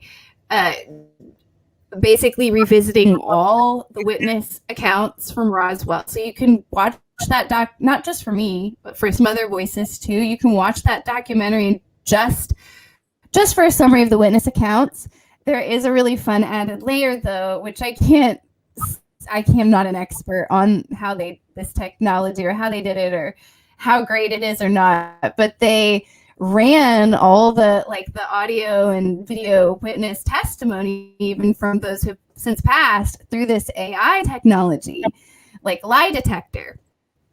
And so you'll find out, how different witnesses, if they, were caught lying or not. And there's some really surprising stuff in there. And so all my reactions are totally real. They just kind of told me right there, oh, this person we found them to be lying or telling the truth. And so, yeah, I think was really well done. Yeah. I think it's great. I think it's great. I'm sorry, my audio. I'm having a little bit of audio with everything here and trying to get everything. This has just gone all hell in a handbasket. We're lucky to have a show right now, but I'm sure people understand when they're watching this. I can just see the complaints, the thumbs down going on. It's live. It's what happens. It's what happens sometimes. Mm-hmm. That's what we do. But I think it's great to see a lot of new faces. Oh shoot. Oh no. We are live, guys. Remember, even SNL was not actually live. Remember, it was live. It's the talk shows like Jay Leno and Conan O'Brien stuff that's not actually live. Remember, they pre-record during the day. So this is hard to do. Let's see, what were we talking about? What are some good topics here for the last 15 minutes? Keep losing my train of thought. Oh, the aliens are scrambling my brain. They're scrambling our internet. Oh. There I am. My God, like I'm giving a fist shaking to my internet company because this literally never happens. I know the feeling. Yeah, but yeah, maybe. Yeah. Now, what was I saying beforehand? Oh, in regards to documentaries, for so long, and if you want to test it, go check out a lot of the older documentaries on Amazon or on Netflix. It is the same people, the same like 12 people on every documentary saying the exact same thing with just different titles. And it got to the point where I couldn't even watch them anymore. I mean, it doesn't matter whether it was somebody, who I respect like Stanton Friedman or somebody else out there. And it just drove me nuts. So I think it's great that we are getting a little bit of new, fresh faces on television and in these documentaries that are out there. My only dream on it, though, and I'm not jealous of anybody who works it, but I mean, my only dream, though, is that these television companies would actually do their research on the people. We have a lot of fake journalists in this field. We have a number of fake scientists in this field. There are no experts. I saw one person recently who's literally been a name in ufology for about 6 months, call themselves a UFO expert as they got a television show. And that's what drives me nuts. And I think it hurts the credibility of people such as you, who's been in this almost 10 years, me, who has almost been in this for coming up 7 years, and a lot of people who have worked their asses off for that opportunity to really bring out their information, and they're not getting that chance. And I don't like that. That's the one thing I wish, you can't stop somebody from saying, no, hey, whoa, I'm not going to do that. You can't stop somebody from doing that, but I think they need to be a real they need to do their homework, shall we say, on the people. Yeah, well, and it's such a, the Demi Lovato thing, it's a pop culture thing now, so it feels like, it's kind of like the shiny thing that gets you clicks and stuff now. So it's definitely going to continue to go in that route. I would say, to add to that in kind of a darker way, I do kind of know how Google and search works because I have a background in it. So I have a little bit of expertise going into this. But if you're going to talk about kind of like the flip-flop of who's been doing this for a long time and who's new to the field and kind of the newer folks maybe getting more voice, if we want to talk about censorship a little bit, if you've been doing this a while, you might have some legacy of censorship and things. I'm banned from different subreddits. On Google, if you want to go, and that's not necessarily censorship. I'm just saying it's kind of this you have a history. Like, I have a history. That's all I'm saying. I'm not necessarily proud of it, but on Google, though, if it used to be that if you were to go and search Texas UFOs, my website would come up, or Texas, our website, community's website, the witnesses, the Texas UFO sightings website would come up, especially if you were looking for a specific case, and I was the only one that covered it. And now what's happened is you can still find it on Google. I've said before it's de-indexed, so that's technically not true. You can find it, but essentially what Google did was it decided, no, you're not going to show up anymore when people want to find out about Texas UFOs. So right, like when disclosure's happening, right when the government's like, yeah, UFOs are real. So now it shows up are, CNN or these media outlets that usually won't even have an article about that topic, but because I can't show up on page one now, and I've been, one of the, if not the source for Texas UFO reports, you're just not going to be able to find it on Google. And so if you're new to this and you weren't following me all along, and you live in Texas and you go look up UFOs in your area, if I've covered it, you're not going to find out about it on Google. It's just not going to show up. So you have to have already known who I was. So there's definitely kind of, no good deed goes unpunished of just having done this for a little while and maybe pissed off or, a certain amount of people or, power control centers a little bit. And I write fun headlines and stuff like that. So maybe there was some, this is a spammy site, kind of red flag. But ultimately, I always have theories. I always follow up. I'm just documenting cases. And it's actually the CNN and these other sites that show up. Those are the ones that actually are showing the hoax videos and not doing any journalism, right? And just writing just wrong headlines, right? You know what, though, journalist to journalist, because you're a journalist, I'm a journalist, okay? And this goes back to the whole TTSA argument that I had. As well as I do, if you've ever worked in a newsroom, that a newsroom has never wanted to cover this subject, ever. They don't believe in it. They still don't want to cover it. All right. Now, that doesn't say that all outlets are like that. We are growing, which is a good thing. And there are people out there who are taking this subject a little bit more seriously than the end story of a 6 o'clock Saturday night newscast with the laugh and giggle and the X-Files theme song. And I'm glad we're beyond those days. However, I think one of the issues that we have is when the TTSA rolled out their media plan, they said, we got you Fravor, the pilot. We got you Elizondo, the guy who ran the program. We got you Chris Mellon, who worked closely in the DIA and close to presidents on this subject. We got you a senator and former Senator Harry Reid. We've given you the ammunition you need to cover this story. And it was like all of a sudden, when the media jumped in on this topic, they no longer felt the need to go look for the other opinions. You know what I'm saying?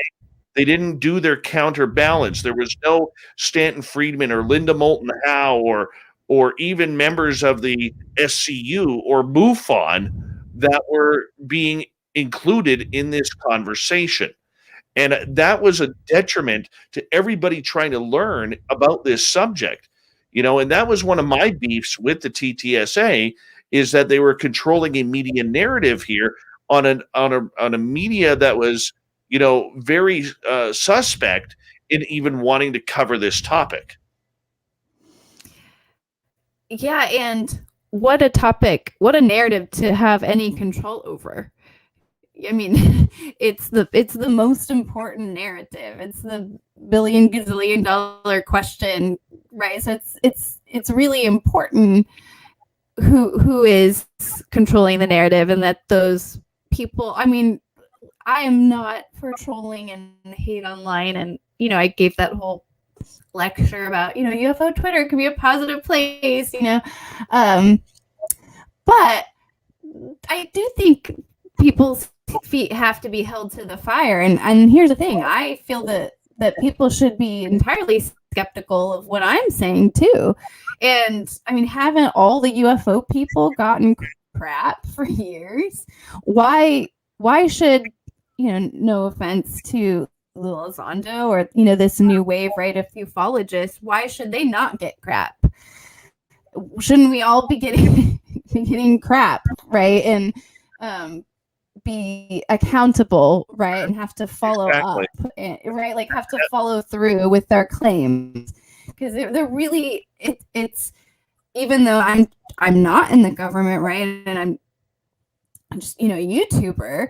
If I say that aliens could be real and are visiting, that's a really huge claim to make, and that's gonna really that could really affect somebody and how they view the world, and so that's really powerful to say that. So I really have a hunch that that's true. I wouldn't say that if I didn't think it could be true. And it's just it goes back to that trust conversation, whereas I don't think it's as simple as, well, they're in the military so they're trustworthy, or they saw an alien so they're the best source of information about aliens. I don't it really is more just a human to human. There's going to be some witnesses who are maybe getting carried away and do want attention, and some that are telling the truth.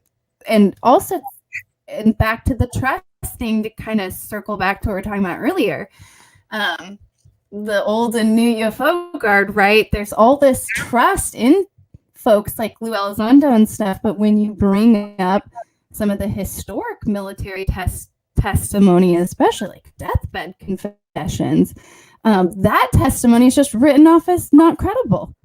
Oh, they didn't know what they were seeing. They didn't.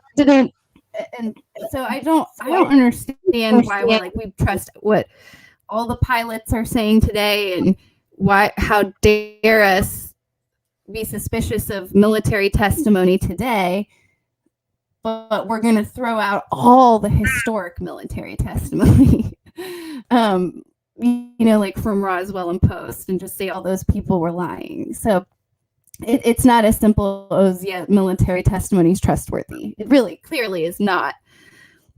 We only have you for a couple more minutes here, and I want to just say I wholeheartedly apologize about the technical issues here, and I think you're absolutely wonderful. I'm just absolutely smitten with our conversation, and I would like to invite you back to do a proper interview with us, because I do want to get you out there. I do want to make it go. So I'll get my team to reschedule you, probably if you're free in October or November, and get you.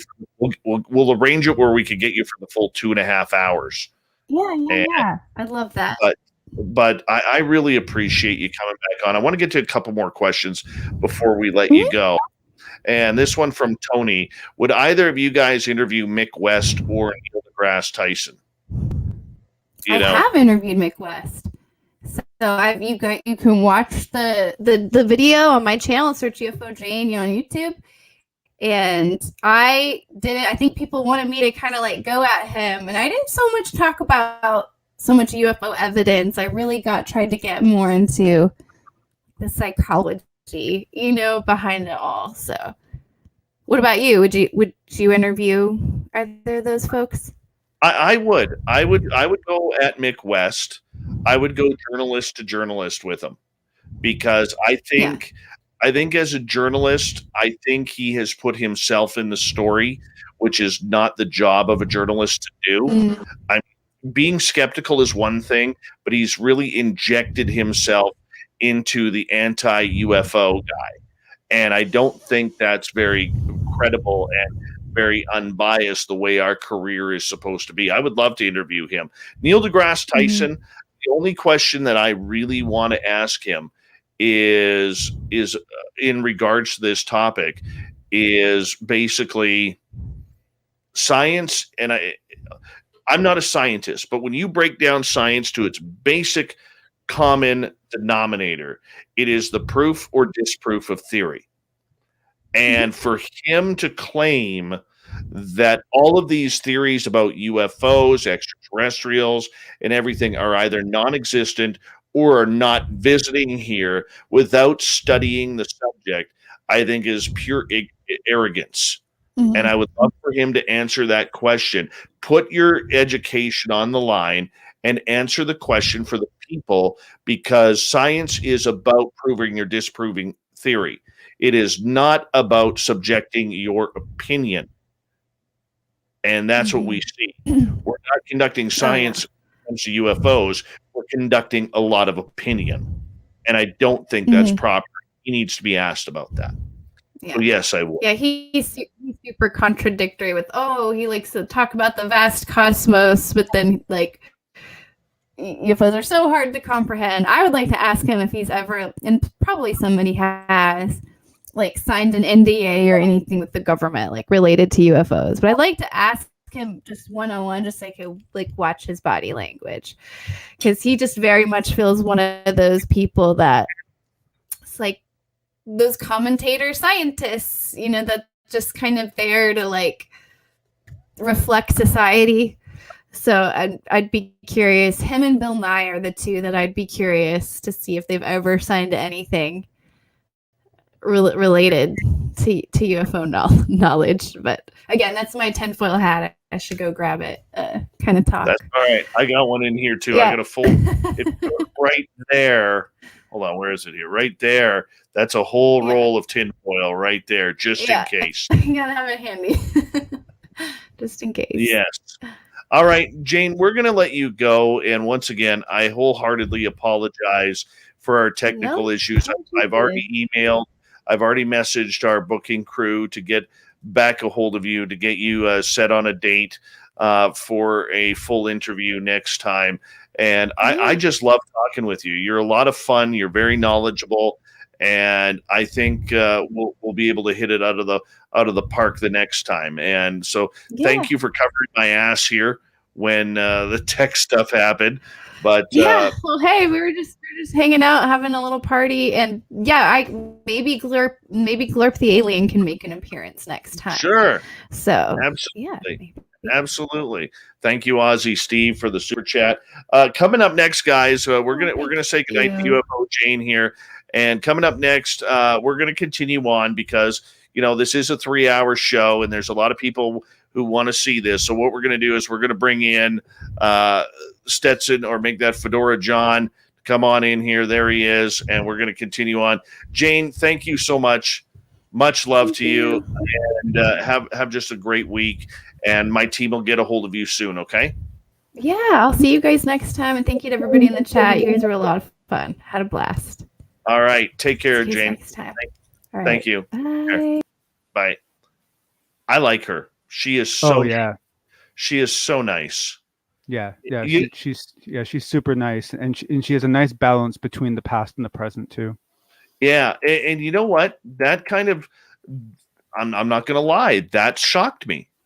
That pleasantly shocked me on a couple of things. Number one, I always kind of parsed her with the UFO Twitter crowd. I did too. I totally did too. And listening to her tonight talk about the fact that this isn't about UFO Twitter. There's a lot of stories we need to dig into. We cannot, and I like the part where she said, I'm not going to let these stories go. And there's a couple of times where I expected you to go, woohoo! Trust me, inside I was, till my gosh darn internet went down. I don't know what happened, but both my I have 2 internet feeds in my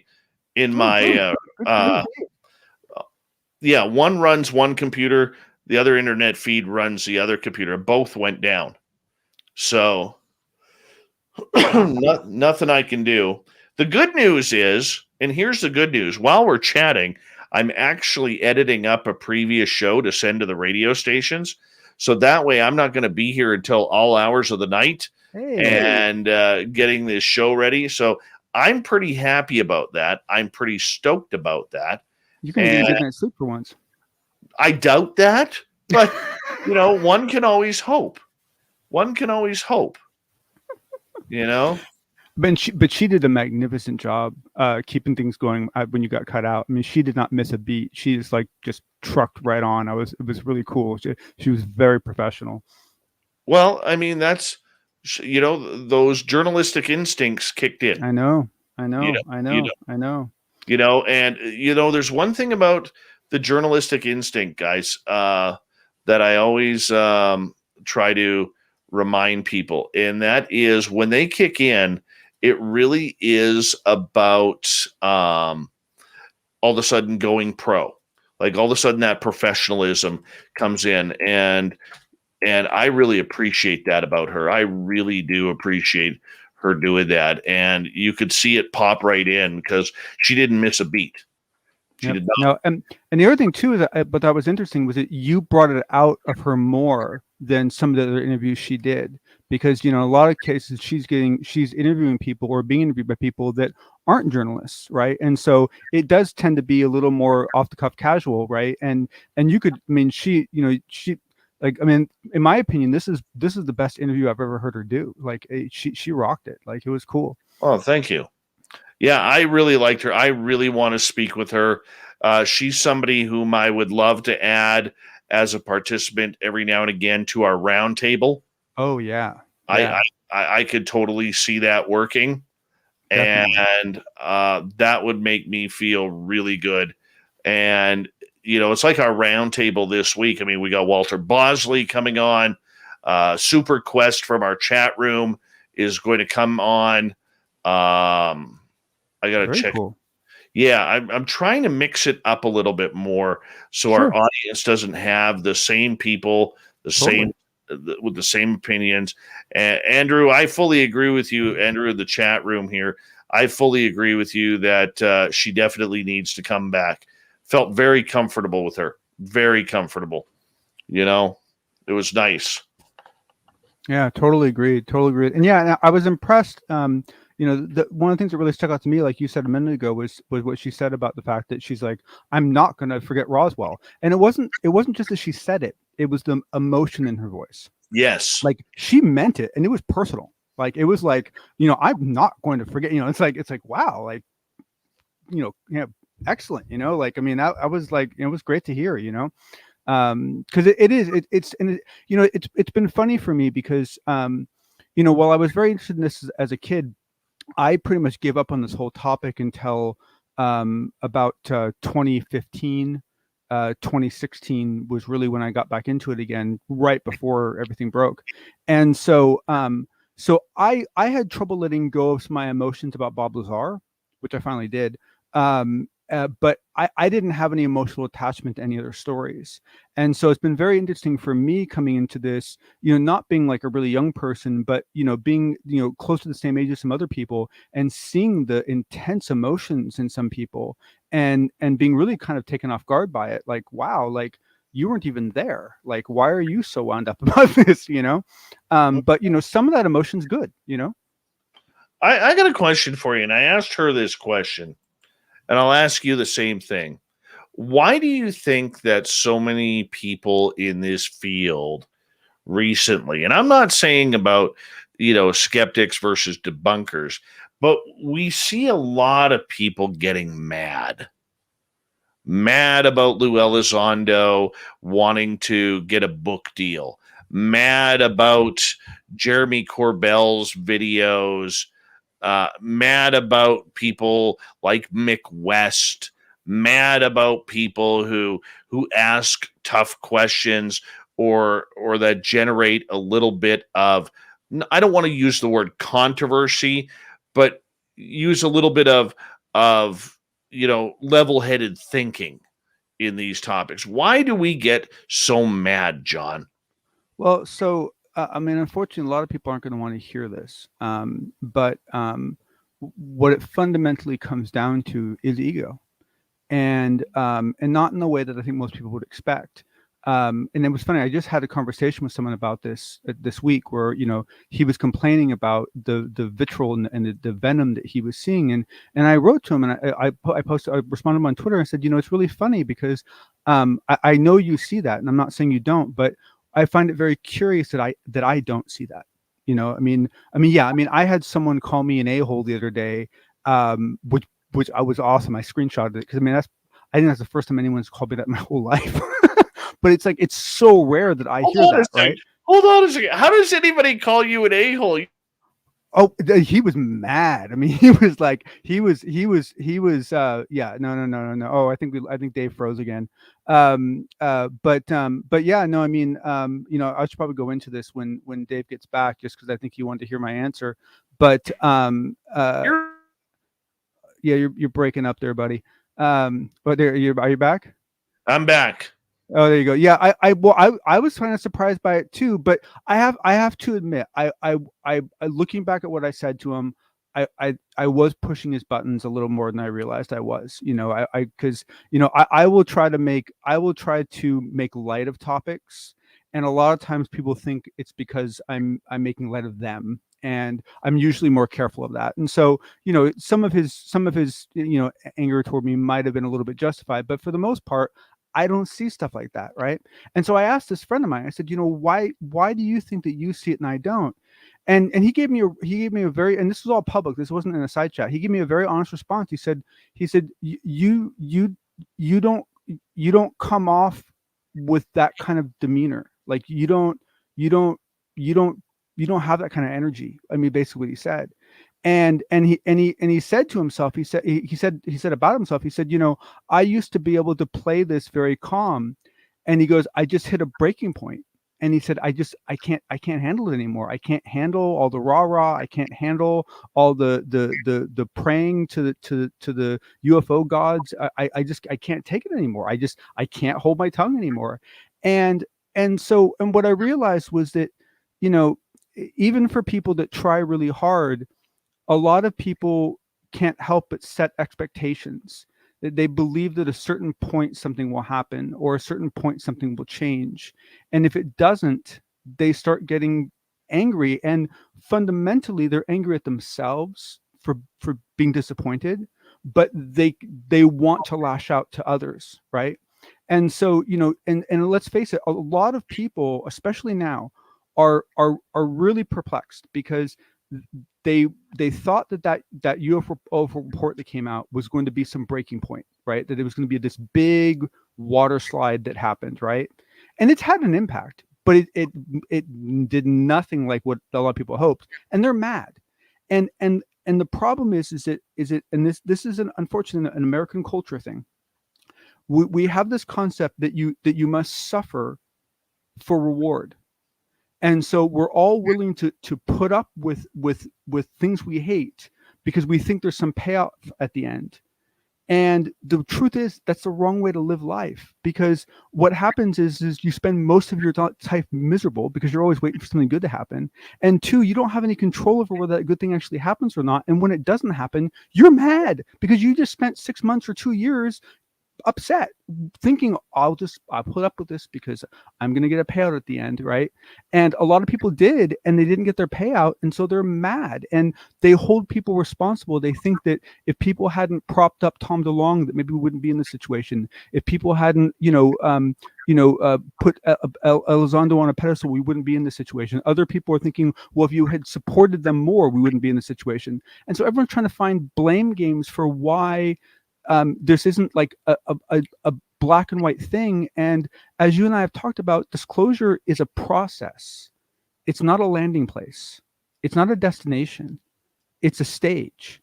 It's a period of time, and we're in it.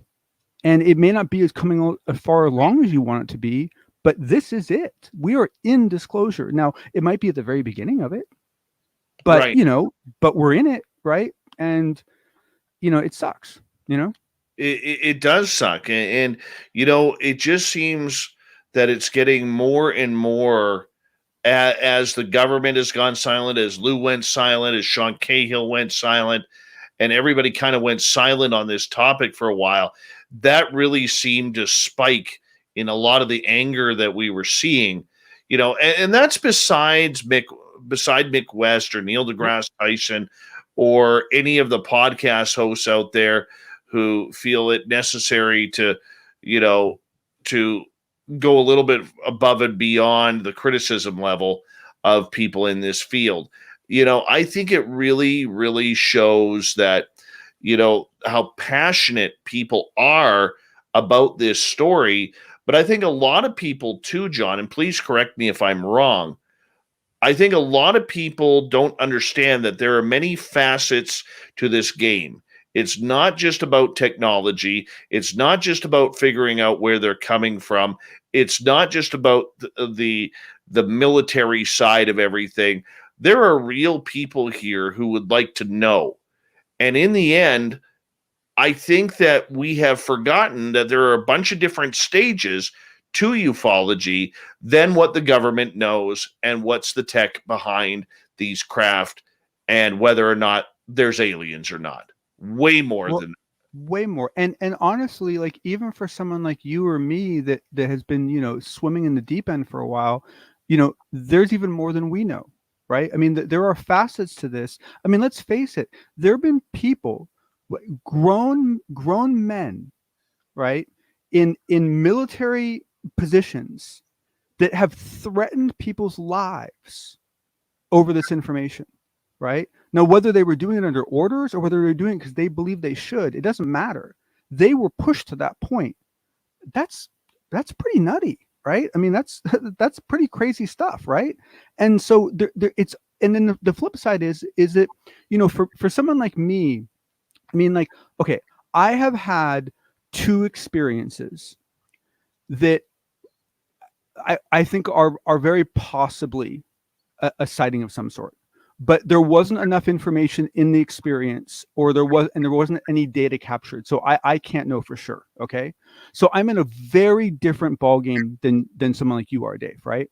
And so for a lot of people, the reason why they come into this environment is because they've seen something, their family doesn't believe them, and they're looking for some way to come back to their family and say, look, this did happen to me. It is real. Stop calling me crazy, right? And so when they come out, they're looking for data to support their story. And so when you threaten their data and they think they found data that validates what they experienced, and you threaten their data, you're threatening them. I mean, that's how people feel. That's just human, right? And so for a lot of people, this is I don't know if it's life or death, but it's damn close. It's damn close. It certainly feels that way. Yeah, and I would just love to see a little bit more critical thinking happening. I mean, whether it's with the TTSA, I mean, you and I have debated TTSA till we're blue in the face, both on in the air and off the air. Doesn't matter what it is. Okay, whether it's TTSA, whether it's Elizondo, whether it's the U.S. government, whether it's the military, whether it's ufology in general, I really do believe we do have to get our heads out of our asses and start looking at the bigger picture once again. This is why, this is why I love Grant Cameron and the work that he does, and the love of the work Nicole Sakic does. Okay, the reason why is because everybody else thinks that Grant's gone off the deep end with a lot of these subjects. And I laugh because that's not true. Okay, if you know the man and you understand the man, you will very easily be able to see that what he does is he takes a path and he follows that path as he's being a scientist. He follows the data. He doesn't use his preconceived notions. He follows the data, and the data takes him to some crazy places. I've watched Grant, Grant will never tell you what he believes. He'll tell you what his data says, and he gets ripped a new a-hole every time for that. Yep. All right. Yep. When he went on the complete consciousness binge a couple of years ago, everybody was like, Grant, you're nuts. You've gone off the deep end again. And look, I was mad. I was mad. I loved watching his shows, and it was like, what are you doing talking about this fluffy stuff? Yeah. Or people flying the craft, or musicians who have been taken. Mm-hmm. You know, I mean, could you imagine if Sammy Hagar was doing the tour, or Billy Corgan from the Smashing Pumpkins was doing the UFO tour and speaking out about this? There are so many musicians out there that are experiencers. Or even take our music guy, Ron Bumblefoot Thal. It's not UFO, but with his paranormal experience that he had on stage in Plovdiv, the Czech Republic, where he got shoved down on stage, he's never fallen during a show before. And he has a guitar that is set to never go out of tune. Okay? And his guitar kept going out of tune on the top string, and eventually he actually, during one of his solos, got shoved down on stage. And his and the Sons of Apollo keyboardist, Derek Sherinian, had his sunglasses sitting on top of his head, and he said he felt his head get whacked, and his sunglasses went flying off his head during that performance. There was a ghost there. Now, I have another person who 4 months previous to that, either 4 months previous or 4 months after, was performing at that same stage in Plovdiv, ended up going, got a little out of hand, like rock stars can, got arrested, and while he is standing in the jail, he swears on a Bible, swears on anything you want to believe, that he watched the devil come down the hallway and meet him face to face. Really? Yes. Did he make a deal? No. But it scared him. I bet. Scared the life out of him. Well, let's face it. If you really thought, I mean, let's face it, I don't care what the circumstances. You could be dreaming, hallucinating, seeing it for real life, mentally deranged. If you really think that you're staring at the devil walking like in flesh and blood near you, I don't care what religion you are. That is going to get your heart rate through the roof. Yeah. He doesn't like talking about it. He's mentioned it to me 3 times, and he was only mentioned it to me after I had talked about Bumblefoot having his experience at Plovdiv. And see, that's the thing, is that you need people telling their stories, because it makes other people feel more comfortable to do so. And that's so important. But the one thing I will also say, David, is that I think one of the challenges is that at one point, like one of the reasons why I got out of UFO research is because for me, a long time ago, Bob Lazar was the linchpin story. And so then I got to a point where I started doubting Bob. And for me, that ended the whole thing. If Bob wasn't for real, then I didn't have anything, right? And so for me, Bob became this linchpin data point where if Bob was telling the truth, then everything else was real. And if Bob wasn't, he broke the chain, right? And I think a lot of people got into those modes with different cases, all different cases.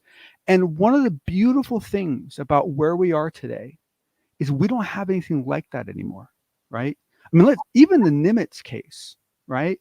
Mm-hmm. Even if a Nimitz case gets found to be something mundane, bummer, like, oh well, move on, right? There's so many different stories now. There's so many different cases with good data that now we have this parallel thing going on where if one case goes down, it's a bummer, like especially if it's. But like I'm having this problem right now with the Calvine, I'm pronouncing it right, the Calvine case, the one that Nick Pope had the poster of in his office, the right. Triangle craft, and right. I firmly believe that I have data now that shows within 99 percentile, right, that was not a UFO and that was a US craft, right?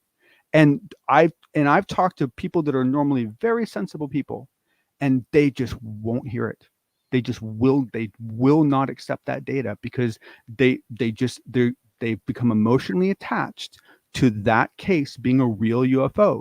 Now, it's possible it still is. Maybe I'm wrong. I'll leave 1 percentile of probability out for that. But the data is really strong, and it's because people get so emotionally attached to one case. And I think that if we all realize that there's no case out there that if it falls, anything changes dramatically, right? There's so many cases now. And I think we all have to ask ourselves, okay, put yourself into an imaginary moment. If there's a case that you care about and you think to yourself, what would happen if it turned out to be false? How does that make you feel? If that actually makes you feel something inside, if that actually makes you feel something in your chest, like you actually feel personally sad or personally angry or personally whatever, you've got some thinking to do, because that means that you're associating that case with yourself, and you're taking it too personally. And it's time to take a breath and take a walk, and that's where the fights start. It's when we have those emotional attachment to cases where we can't handle that. When we hear someone insult the case, it's like they're insulting us personally. Very true. Very true. And, I just would like to see us calm down a little bit in this field. I really would like to see us calm down a little bit, because we do need critical thinking. We do need, some people questioning things, whether it's that of experiencers, whether it's that of the government officials, whether that's of people like Elizondo or Mellon. We do need that, but the hypersensitivity that we are having right now is making things look, let me put it this way. I think it's running amok. Yeah, it is. And unfortunately there's multiple levels of this, right? There's honest researchers that are just too attached to one case. And so I've even seen them, later on post like, oh man, I'm sorry guys, I'm way too wrapped up in this one. I'm sorry the way I responded to everyone, right? And they'll put themselves in check, right? Then you have these other people that somehow got in their head that Twitter is a place where you can convince someone of something. Okay? Twitter cannot be used to convince anyone of anything. That's not what it's for, right? I don't think it's ever, I don't think I've ever seen it happen. I don't think I've ever seen someone go, oh my God, you're right. I was so wrong. I take that back. I've actually done that a couple of times, right? So, but it's incredibly rare, right? Because that's not what Twitter's for. Twitter is for finding your own echo chambers, because you don't have one where you live, right? So it's for seeking out echo chambers for you to feel safe in, right? And it's for sharing and receiving information. But it's not for convincing. You can't debate something with someone and think that you're going to change their minds. You can debate something with someone and educate each other on each other's viewpoints if you're both mature and you're careful about it. But there's no winning. There's no one's going to go, oh, you're right. I'm so sorry. That's amazing. This whole time I've been wrong. That's not what Twitter's for.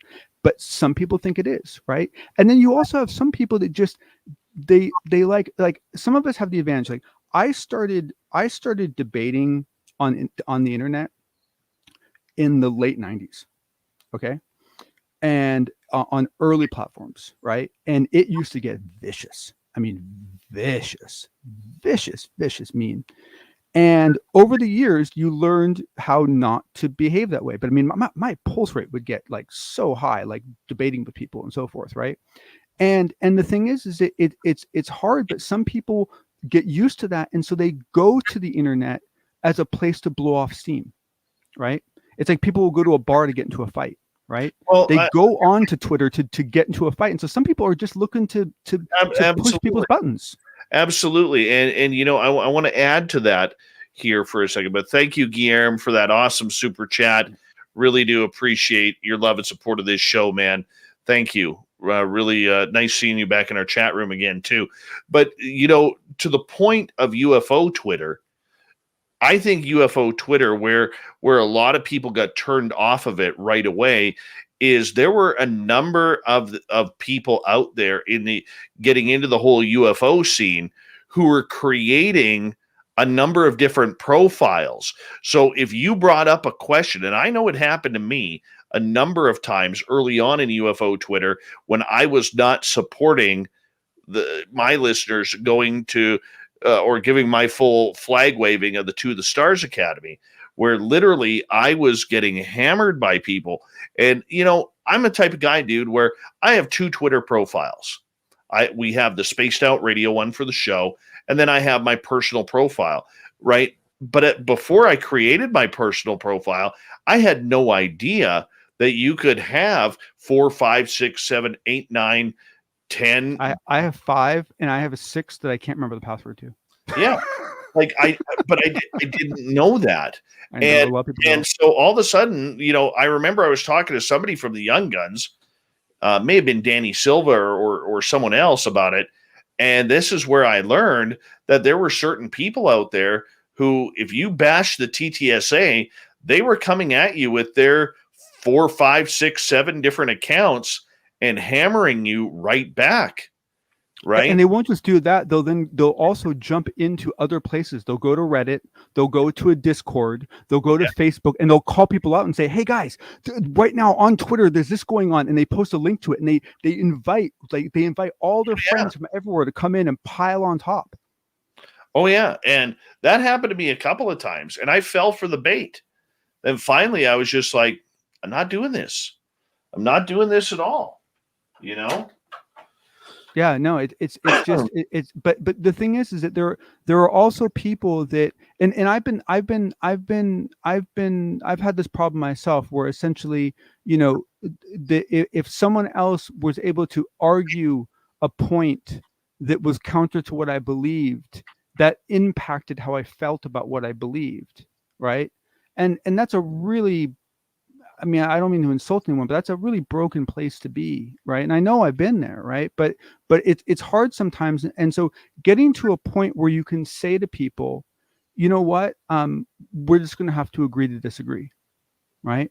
And I've had people get mad when I've suggested that, right? Like they're like, no, it's like, sorry, like, can we just move on to something else? Like, we're not going to make any progress on this point, right? Let's just agree to disagree and move on, right? And what I've discovered is that people that can accept that are the people that you want to debate with. The people that can't accept that, don't bother, because they're not looking for consensus. They're looking to crush. Let me ask you this then. Could that have been the start of where we see now, with a number of podcasters, YouTubers, and Twitterites, if we could call them that, going out there and hammering the other side now, playing catch up to what was happening 3 years ago? Absolutely, because this is the whole reason why it can take so long to get any kind of like civil discourse in any region of the world to really end. Because you called a ceasefire, but how many kids do you have that lost a father? That now when they grow up, they're going to seek vengeance. So there's always this tit for tat, tit for tat, tit for tat, tit for tat, And so I guarantee you that there were a ton of people that were just seething and just waiting for some piece of evidence to come out so they could come out and pounce on people, And what's really amazing is that, I think what part of the challenge is that I think a lot of people have gotten really good at being passive aggressive in language. And I even know people that do it. And to be honest with you, I'm not totally convinced at this point they're even aware that they're doing it. There's one person in particular who's very well known, and like in person, he's a very nice person to debate.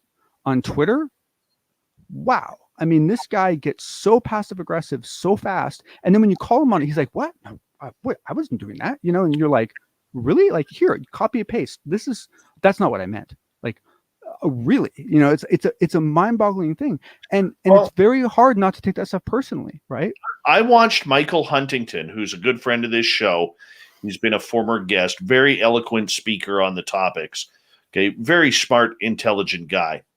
And I watched him the other day absolutely get hammered on by a number of the UFO Twitter people, just because he felt that he wanted Elizondo and others to answer some pertinent questions that need to be asked. And the demigod of Elizondo's followers went haywire on him. Well, because Lou can't defend himself? I mean, well, I mean, but that's it was about Lou. It was about the Wilson documents. It was about a little bit of everything. And here they were calling out Michael for being an a-hole on Twitter and not falling into line and all of this kind of crap. And we need to ask questions. There's nothing wrong with questions. Look, there's a difference between if you're dealing with an experiencer, like people will say to, well, Dave, you would give quite a few softball questions to your experiencer type people because we're storytellers. We are here to tell stories of people. That is our focus. That is what our audience wants, and that's what we give them. Our audience wants the stories, right? They want a lot of different types of mediums that they can hear of personal experiences, and that's what we try and do. Sure, we mix it in with researchers, excuse me, and other people who are there, but for the most part, our biggest nights on this show is when we have some really good storytellers. And that's what we want to continue to do. Thank you, Chad Smith, for that awesome super chat, man. Great work in the chat room tonight, Chad. Really do appreciate that, man.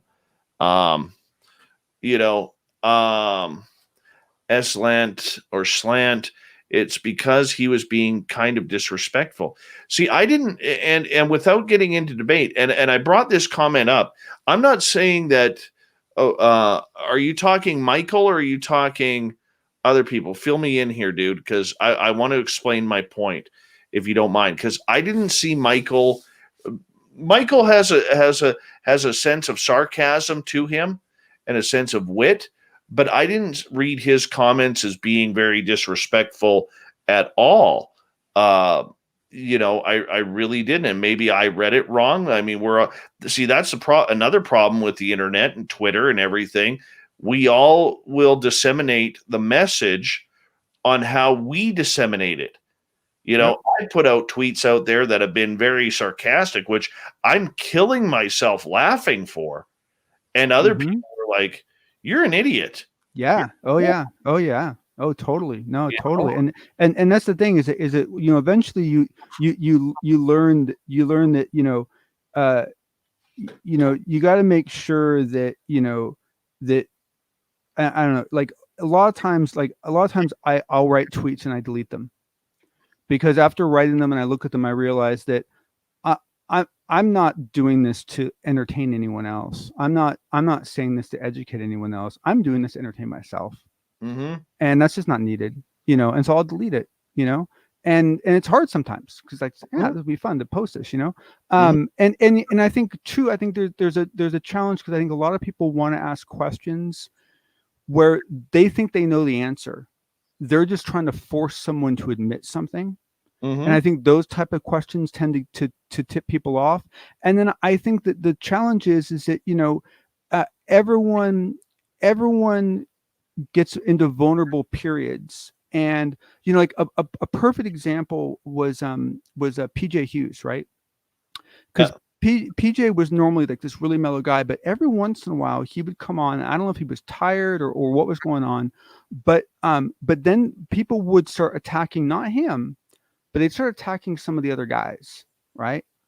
And that would piss him off, right?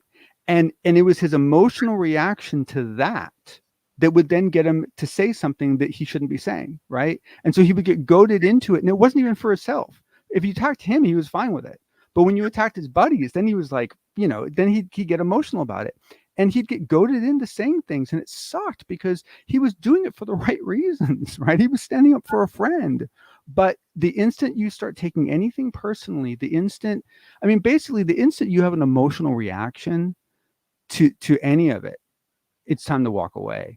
Your pulse rate should not change while you're on Twitter.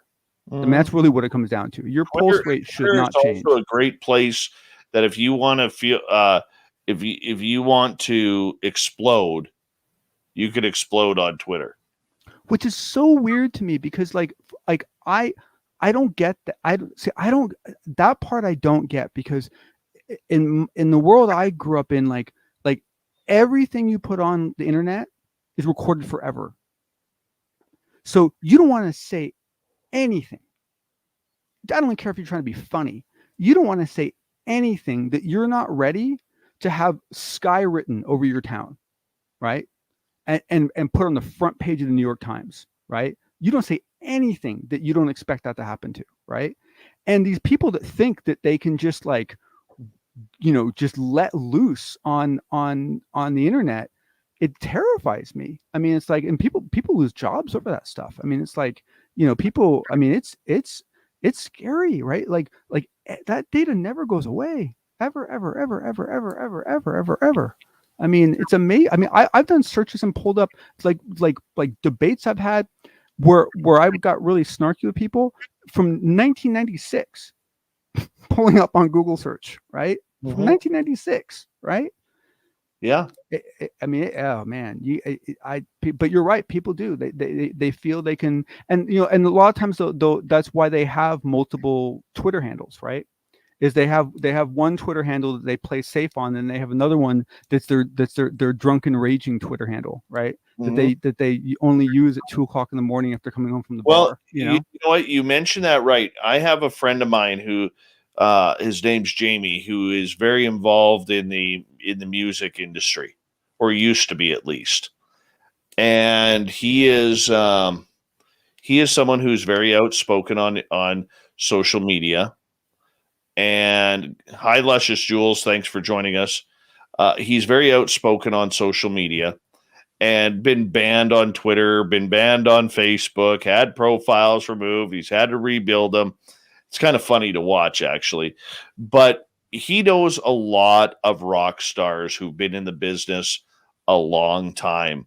And he was telling me that, the majority of musicians, athletes, and politicians, as well as actors and actresses, a lot of them have to toe the company line if they want to work. So, for instance, the music industry and the Hollywood industry, the film industry and television industry is very, very woke right now. Very woke. And a lot of these people who are in there are not that way of thinking, but publicly they have to be saying what they can, because whether or not the person is worth $30 million or $100 million, or they're new to the industry, they have to watch what they are saying, because they could be canceled at any time or have their contracts terminated or their record deals cut, or but it's whatever. on the internet. I mean, like that stuff is real. But I don't understand why anyone ever felt safe doing that. Like, that's the thing that blows my mind. Like, why did anyone ever think? Like, I don't know. Like, I don't know. I guess people thought that anonymity existed. Anonymity does not exist. It does not exist it doesn't even exist in the dark net, right? It doesn't even exist there. Like, they can find you by the cadence of your keyboard strikes. Okay? There is no anonymity. It does not exist. But when people think they have it, they tend to behave badly. And I think that's the problem. It's kind of like it's funny, like there's a Christian phrase about like not being able to thread the I forget how it goes, but it's talking about how a rich man is going to have more trouble getting into heaven than a poor man, or something like that. And a lot of people don't get the meaning behind that. It's that when you're wealthy, it's harder to behave good, because you don't have to, right? You can speed, you can do a lot of stuff. You can get away with a lot of stuff because you got money. And forcing yourself not to do those things just because they're the wrong things to do, and not because you won't get caught anymore, it's hard. It is hard, right? Let me just tell you, it's hard, right? And so a lot of people, I think they just, when they think they have anonymity, they think they can behave badly. And the thing is that just because you didn't get caught doesn't mean you shouldn't do it. right? Just because you don't think anyone's going to find you doesn't mean you should do it. Just because you think no one else was going to be in that chat room watching it doesn't mean that you can go off on some racist rant, just because you had a bad day. Everything you write, every single packet that's ever come out of any device you've ever been on has been copied by at least 5 different countries. Minimum. Minimum. Right? I mean, and so it's hard, because I agree with you. I think that this whole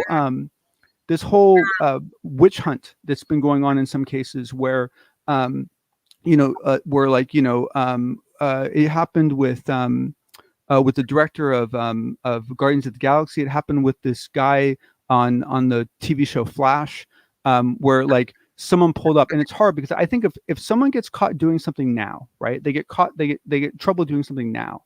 And in the course of investigating that, you find that they repeated that type of behavior in the past. Then it makes sense to bring that stuff up and say, look, there's a pattern here.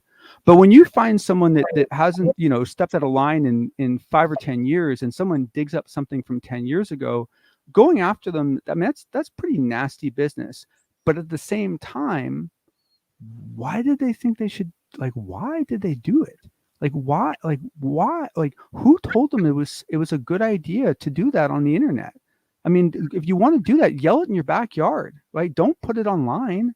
I mean, it's like writing. I just don't get it. I don't understand. I think it's just the world I grew up in. I mean, me too, dude. The internet is not. There's no anonymity. None. Absolutely none. Like, don't even think that. Don't think VPNs. Oh my gosh! Don't trust VPNs. Don't trust VPNs. Wi-Fi. All the Wi-Fi encryption was broken years ago. Years and years and years and years and years ago. That stuff's not. It doesn't work anymore. There's new stuff that just worked for a little while, but all this stuff only works for a year or two. So like, don't type or say anything on the internet that you wouldn't feel safe having put on the cover of the New York Times. And that's just the basic rule. And it sucks, because I guess a lot of people just weren't ever told that. But it's, and so I don't like the witch hunts, but at the same time, it's like, oh man, why did you do that? Like, what were you thinking? It just blows my mind. It's hard both ways, because the thing is that anyone, like, walking around on eggshells, like being constantly worried that you're going to say one wrong thing that's going to get in trouble, that's a horrible way to live. That is a horrible way to live. I mean, that is no fun at all. Ufology, though, has always been its own worst enemy. Okay? Whether it's the same, like I said to UFOJane earlier, like with the documentaries, for the longest time, you could go on Netflix or Amazon right now, pull up a bunch of old documentaries, you will see the same faces on each one. Or an over and over and over and over and over again. Stanton Friedman, Linda Moulton Howe, Richard Dolan, Jim Mars, and Steve Bassett. I mean, nothing against those people. If you're called, you're going to do it. That's your livelihood. You know what I'm saying? I have no problem with them doing it, but it was the same message, same show, different name title of the show, and it was all the same. And you look at it today, the way it's growing and enhanced, and we have more than ever a brilliant crew of young and new ufologists who are going out there. There's a plus and a minus to that. The plus is we're getting a lot of new thought, a lot of new ideas, a lot of internet savvy researchers who are hammering home the points that should have been hammered home a long time ago. But the other thing is, I was talking with, oh my goodness, who was I just talking with the other night, yesterday about this? May have been Bob McGuire or even Nicole Sackich.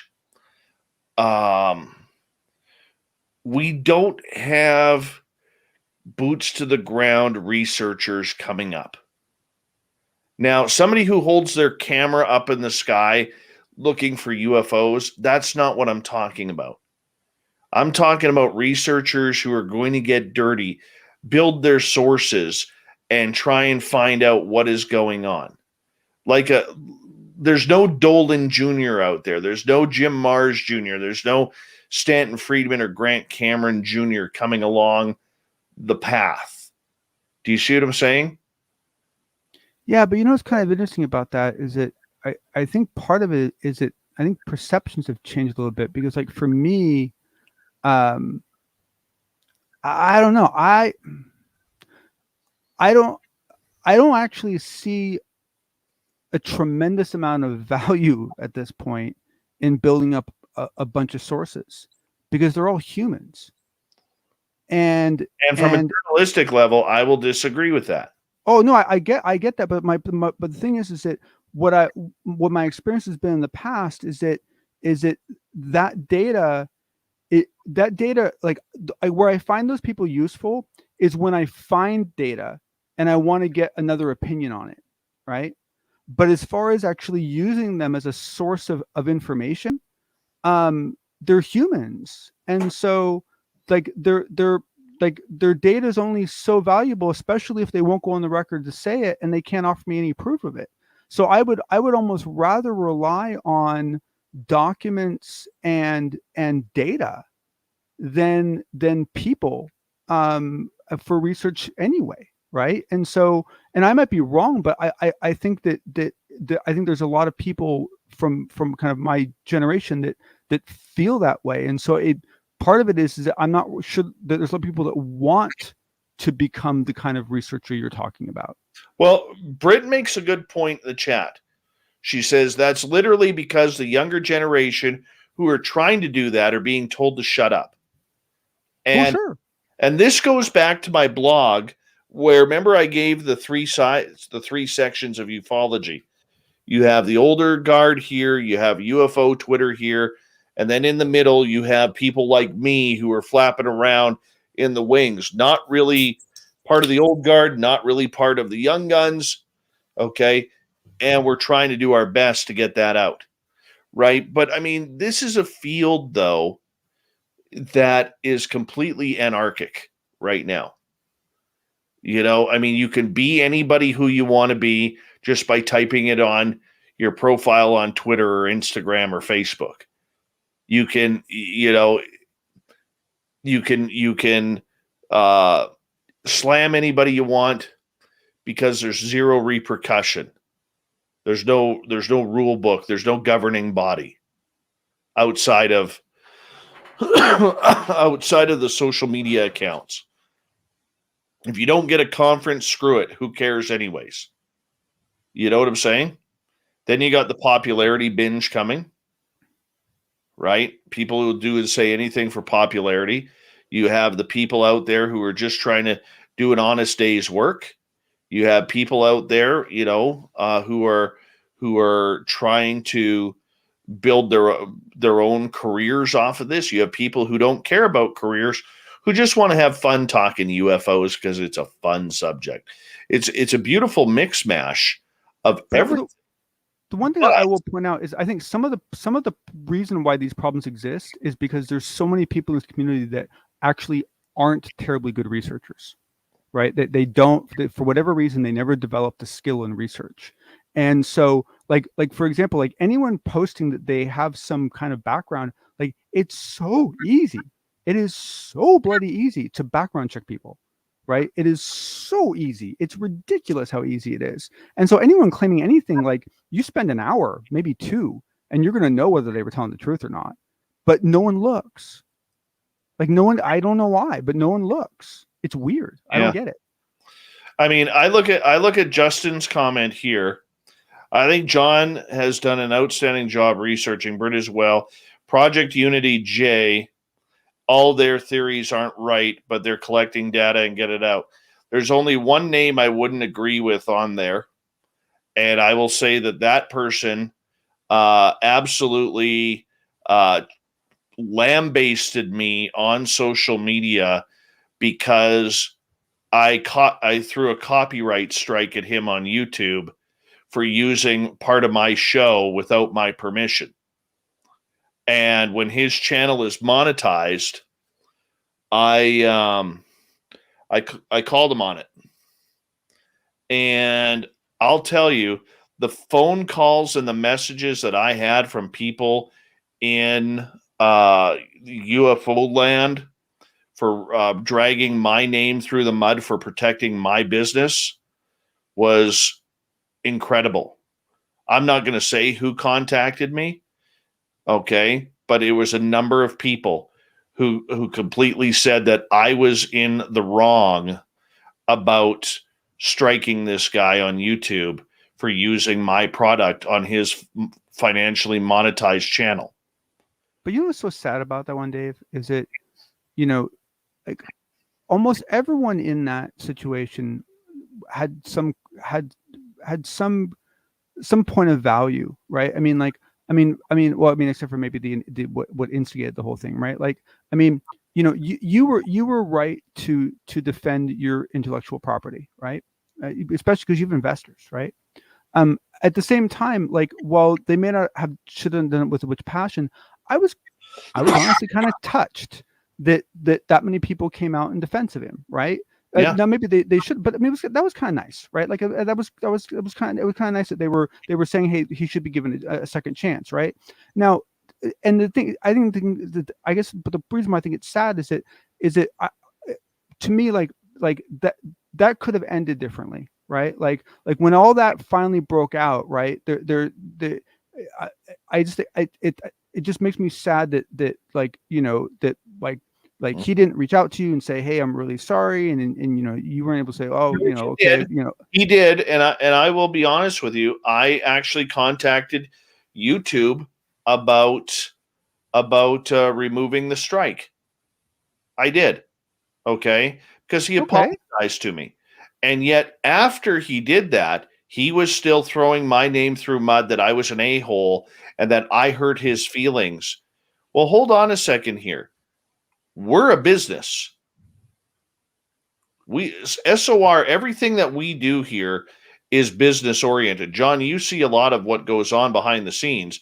There's a lot of moving parts in order to make this show happen.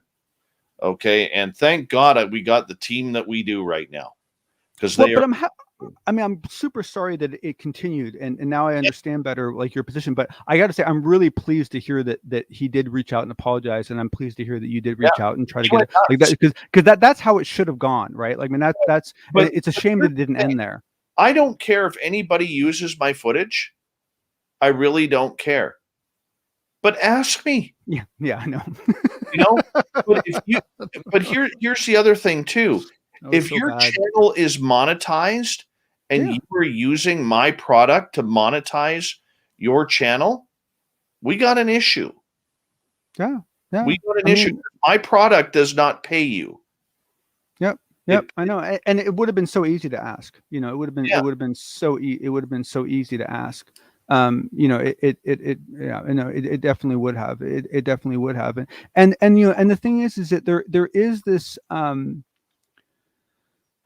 you know, I really think, like, it's kind of like, you know, when you're in a company and the company is not doing well, okay, it's a very dangerous time, because people start coming out against each other, right? And you start getting like a lot more vengeful type behavior. And when a company is doing really, really well, it still happens a little bit, but it happens a lot less. And I think part of what we're seeing here is that the state of the whole thing, and it's all based on your perception, because see, from my point of view, I think this whole disclosure thing is going fantastic. I'm having a blast, right? I'm really having a good time, right? I really am. But for all the other people, like, I have a couple friends, like close friends, and they're mad. Like, they're mad. Like, they get really pissed off about things. And I'm like, what take a breath, man. This is like, this is fantastic. Think about what's going on. But I think because it's not going the way everyone likes, everyone's mad. And so this causes clicks. This causes hurt feelings. This causes people to lash out. But the thing is that it's been this way to a degree for a while. I mean, I remember commenting when I'd only been in this for about a year. I remember I posted somewhere and I said this community is by far the most well-read of any community I've ever gotten involved in. I mean, by leaps and bounds, and at the same time, the most cannibalistic. And I wrote that back in like 2016 or something, 2017. Like I wrote it to a friend of mine. I was blown away. I could not believe how cannibalistic this group was. And I think it's because it's no one's ever happy with how it's going, you know? And when people are mad, they tend to look for blame. They tend to look for scapegoats and you know, I mean the whole, I mean, like there's so, like I it really bugs me that all the people that are doing YouTube shows for on this topic aren't just completely supporting each other. It's so insane. There aren't that many of you, right? I mean, it's like, you know, that's changing with a few of us though, and I got to get going. Well, I'll give it another half hour till the bottom of the hour because that's normally. Oh, it's right. It's midnight. Yeah, sorry, bud. But that attitude is changing though.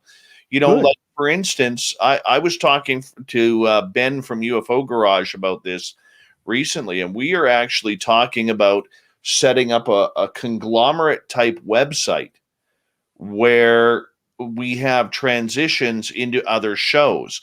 It's not a network, but it's people who are working hard, having fun, enjoying the topic, not stirring up the shit, not calling people out, not you know, showing arrogance on the air. It doesn't matter what the topic is, but we're going to put people together where we can set people up for another. So for instance, like earlier on Saturday, for instance, Big Willie started his brand new show on UFO Garage Saturday. And through that time, through the show, without even asking him, he was like, hey guys, don't forget right after this to go over to SOR's channel and listen to Lynn Wallington night on Spaced Out Saturday. And we didn't ask him to do that. He did it out of his own heart. You know, now whether Ben had said, hey man, like give a shout out to SOR or whatever, that's one thing. But the fact that it was done, we didn't expect that. You know, this is why we sit there and we push people towards, hey, third phase of moon. Thank you so much. Yeah, you know? Nice, guys. Yeah, that's really nice, guys. Thank you. Yeah. Oh, that's huge, Dave, man. If you guys can do that, that would be. And that's what we want to do. All right, is bring these people together to say, okay, we have a show coming up at 7 o'clock to 9 o'clock. And by the way, after our show is done, we want all of our listeners to go on over to SOR. That's how we're going to grow our channels. Oh, yeah. But more importantly, that's where the public, like our chat room, are going to be able to say, well, hold on, you know, we trust Dave. We trust what he says and the people that he talks to. Who is Dave listening to? Who is Dave supporting? And they're going to go in there into that channel now, and they're going to hit subscribe.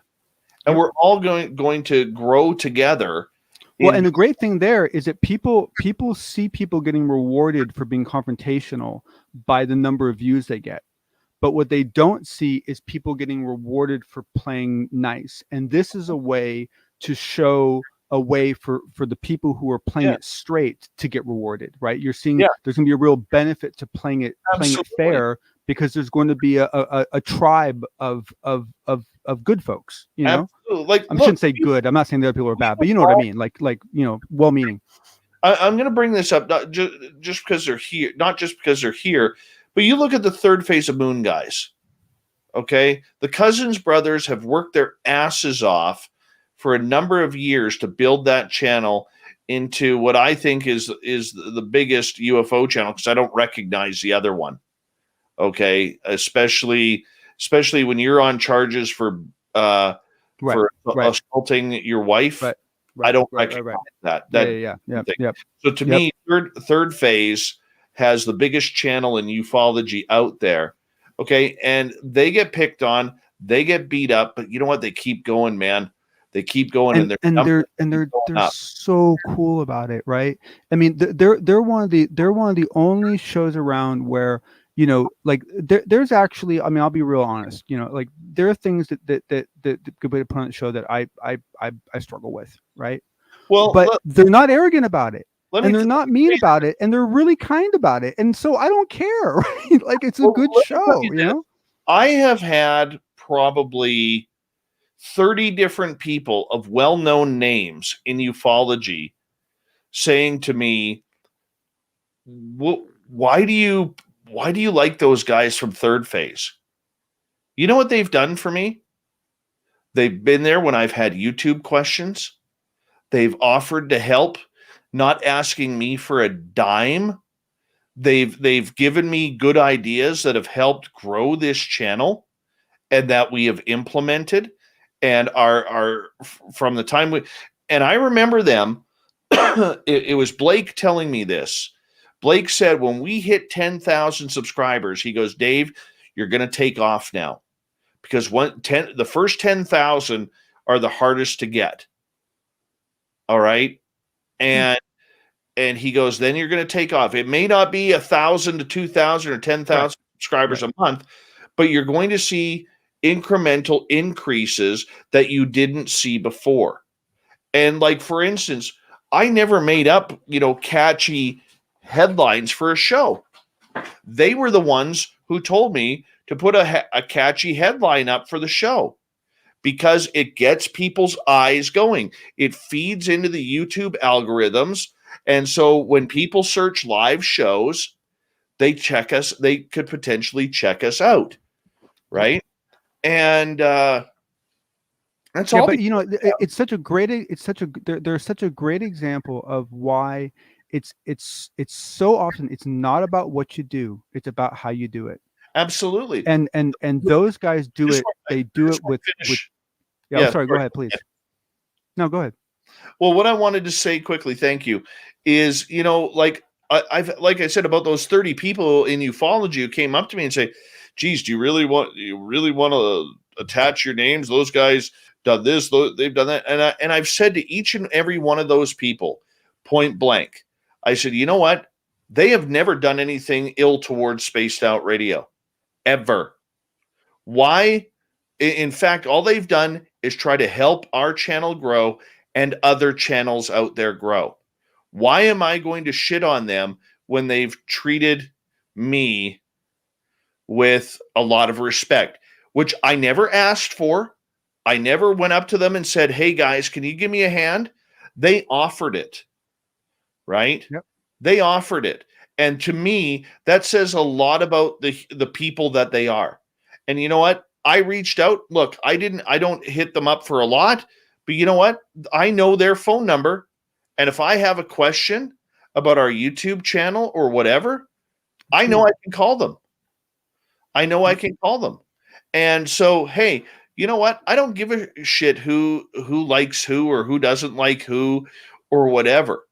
All right. They've treated me well. And I'm not, oh, sorry, go ahead. I'm not shitting on them just because it may be the popular thing to do amongst ufologists. I don't care. Right. They've helped my channel grow. And in the end, if my channel doesn't grow, if SOR doesn't grow, I don't have the team that's with me right now. I'm still struggling, having to pay back my investor in the company. All right. And I'm doing all of this. Yep. This is what I love here. The truth. Dave's a sellout. No, I'm not a sellout. But but the thing is it's not just it's also about consistency, right? And like I remember some number of months, it was a while ago, and I went on to their channel, and they showed some video, and I was really struggling with it, and so I posted in the YouTube chat, right? And they were really polite about it, right? I mean, like they were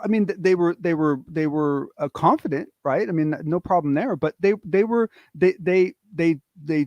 took my feedback, they responded with what they thought. I mean, it was a fine exchange, right? Like I mean, there are some very well-known, very popular channels that if you do that, they'll block you.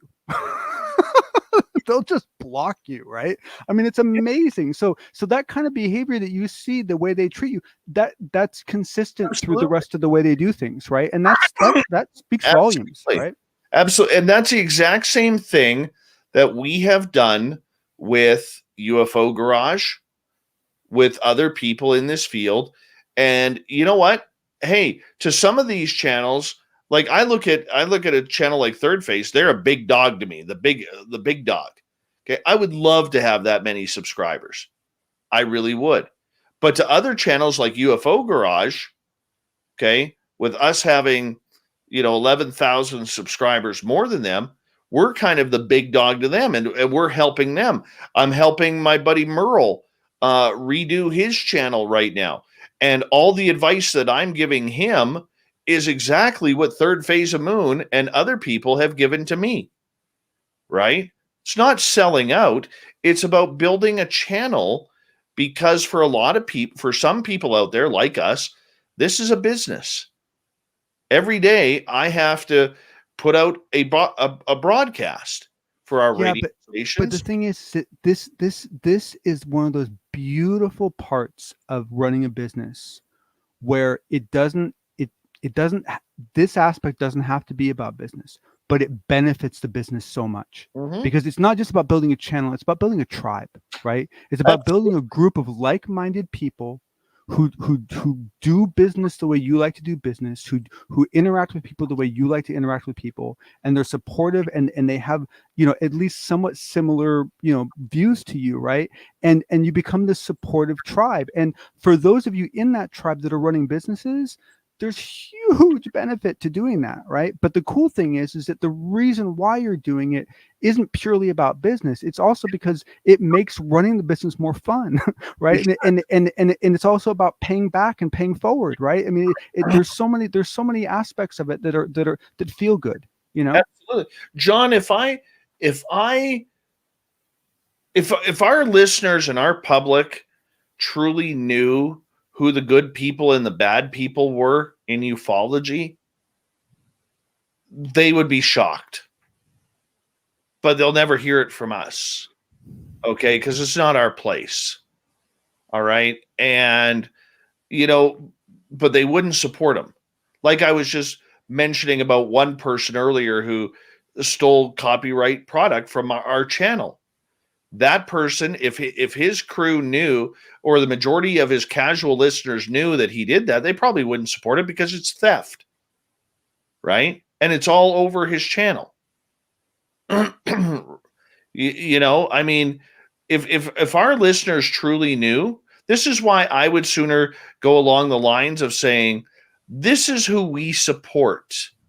This is who we recommend you check out. This is who I am listening to before the show or after the show or when I'm off air. This is who I'm tuned in. Yep. Right. And no one ever changes by being told they're doing something wrong. And I know everyone hates this, and I know it's a long road, but the truth of life is that if you want to change anything, you walk the walk, you talk the talk, and you do it yourself, and you wait for people to come to you and ask, hey, how do you do that? Right? Why are things going like, how's that going for you? Right? Like, can you teach me? And it takes a lot longer. It's a much slower process, but that's how it works. And that's the only way it works. Right? It doesn't actually work any other way, right? And so you do this the right way, you play it the right way, you like you said, you point out the good stuff. You don't have to call it the bad stuff. You just point out the good stuff, right? And you just point out the good stuff, and more good stuff shows up. Yeah, I mean, and it all just filters. I mean, as you and I have talked about before on this show, we know people in this field who are fake scientists. We know people in this field who are fake journalists. We know people in this field who are fake experiencers. Okay, we know people in this field who are all three. Pardon me? I said all three. Absolutely. But I mean, the fact is the fact is, these are people who are getting television appearances or placement in other people's books as a reputable source, or getting television shows or conference appearances. You know, I know one guy who's a fake journalist who literally in 2019 spoke at 9 different conferences because they all believed he was a journalist. Guy's never worked. Hopefully he had a good voice. Never worked a day in journalism and had never done anything more than a blog. Right? I know. And you know, and the thing is that it's hard sometimes. Like, I mean, like there was one person I had a challenge with, and you know, it was really hard not to write to the shows. It was really hard not to say anything, you know, not to call it out, right? Because it bugged me, right?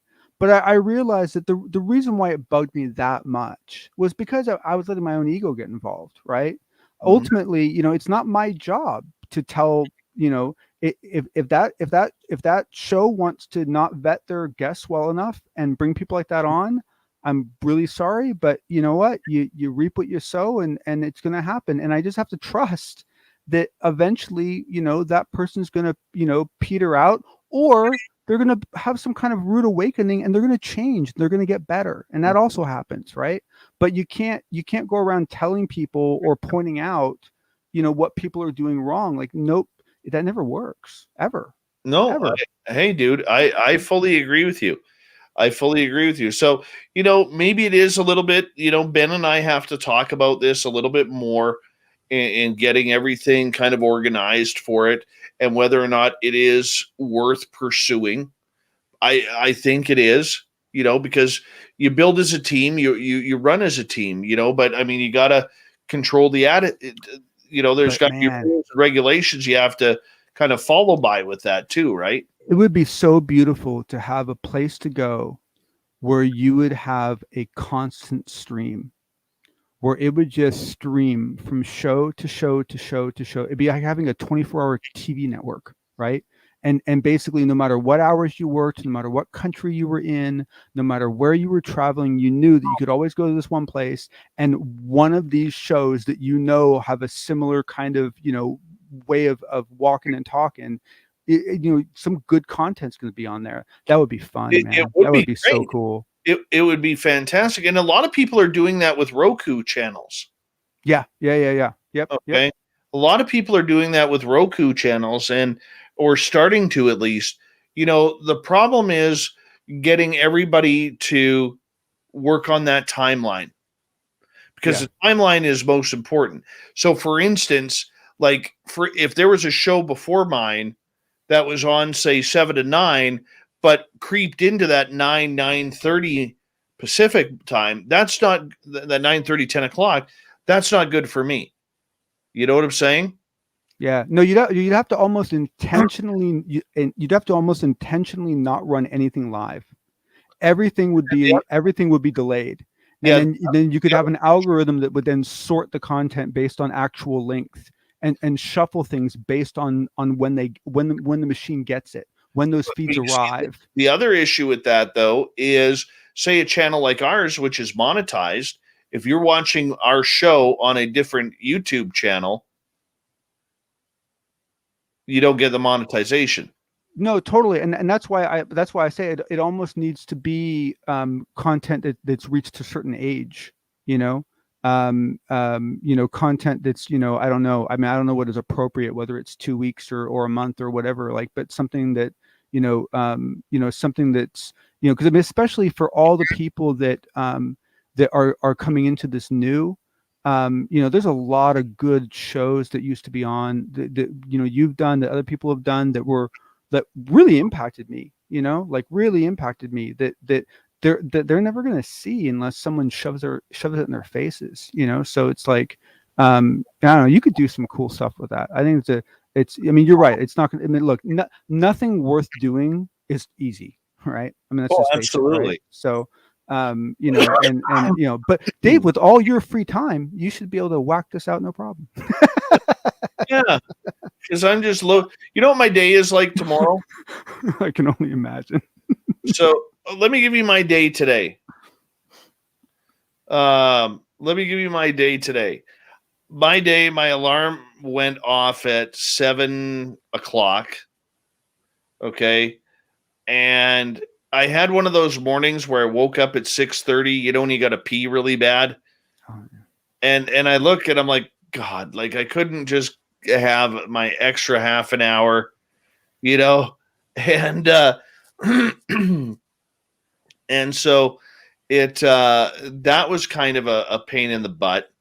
So I get my little guy for school. We start walking to the bus stop at about 7:51. His bus usually or seven, so it takes us about 3 minutes to walk to the bus stop, and so not far.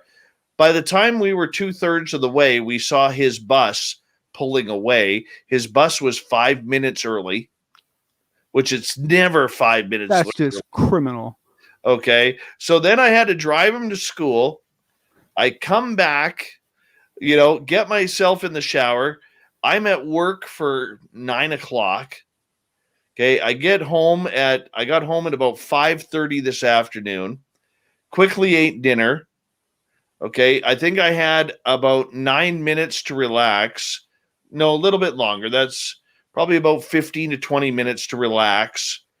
Then I had to take my son to guitar lessons. Okay, for 6:45. And then I got to pick him up from guitar, right? Which he had an awesome guitar lesson today. And it was really cool watching him today.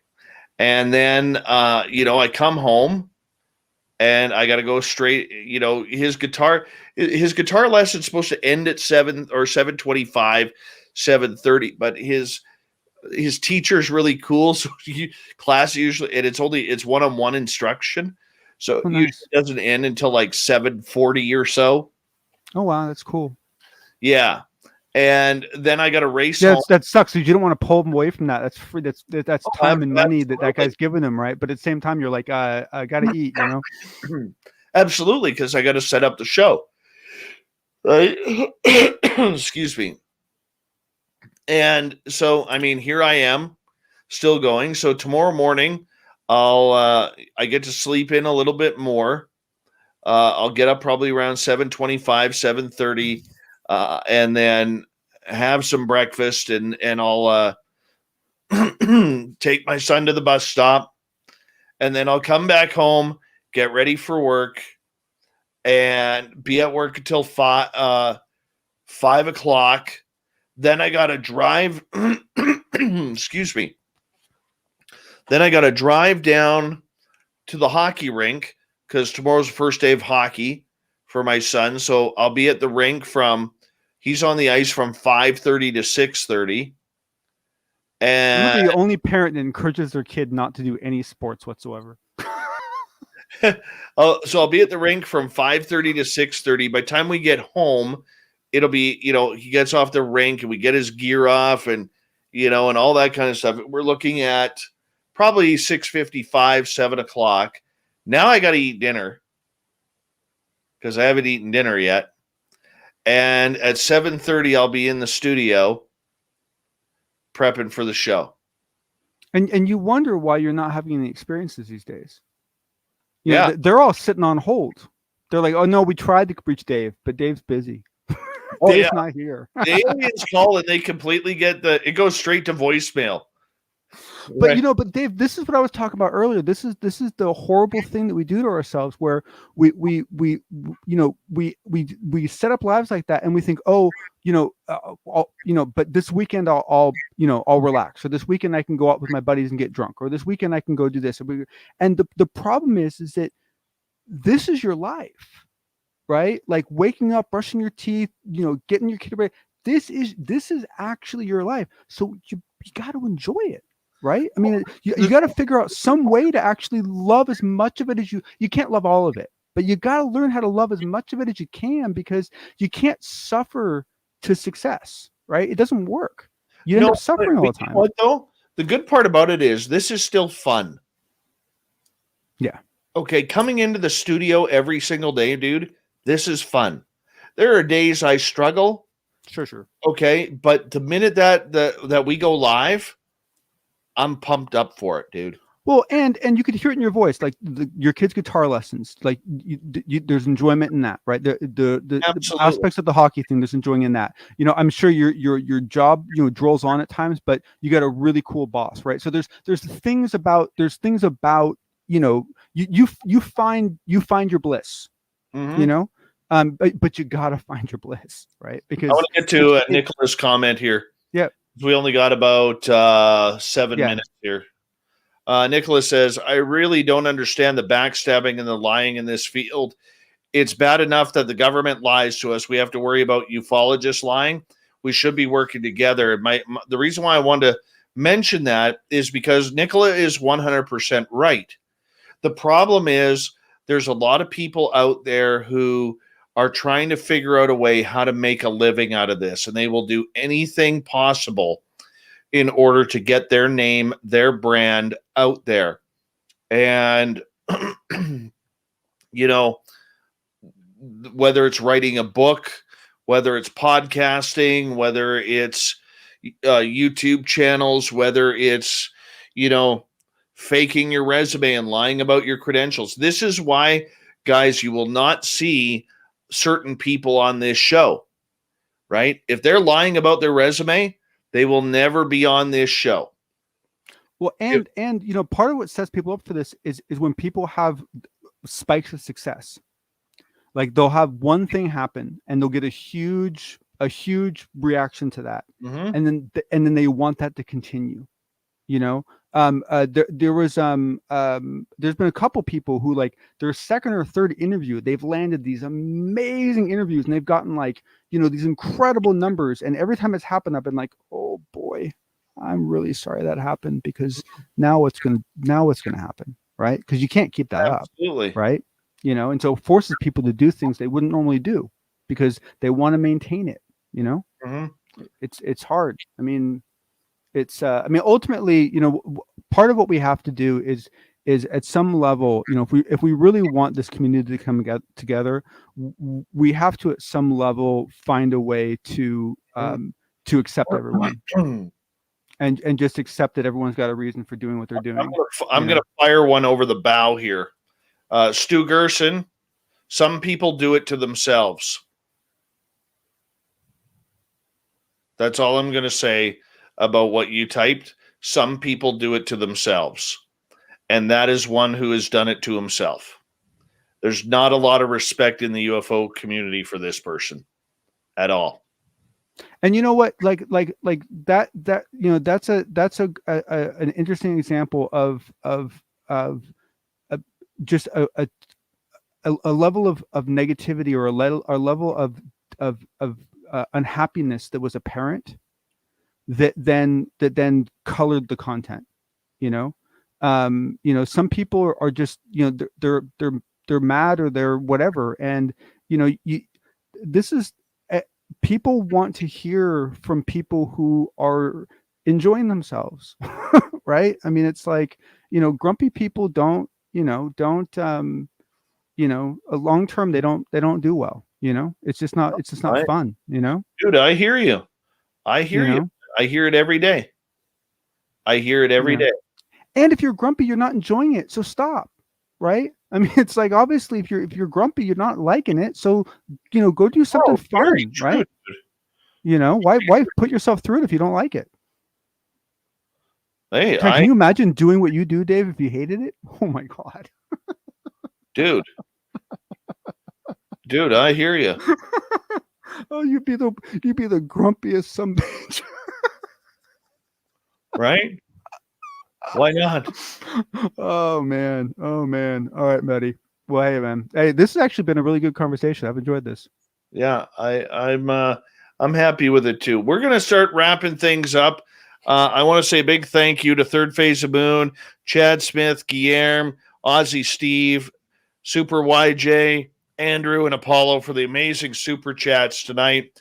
It's a great way to support what we do on this show on a nightly basis. Thank you to all the veterans tuning us in. We love you. You always have a good home here with us on Spaced Out Radio. And thank you to all our regulars who are sitting through. I apologize about the technical errors earlier on in the show. But 3 cheers for Jane carrying on through. That was good. Yeah, you got UFOJane, and hopefully we'll get a little bit more coming up here. But thank you to everybody for tuning us in. Don't forget, if you aren't subscribed yet, hit that subscribe button, ring the bell. Leave us a comment below also on what you thought of the show tonight. One thing, I love reading those comments and even responding to them. So please let us know what you think when it hits the time. And don't forget to follow us on Twitter at Spaced Out Radio, Instagram at Spaced Out Radio Show. And if you go to facebook.com/groups/Spaced Out Radio, you could join the committee and the community in there as well. We're going to say goodnight. So thank you for a great night and see you later.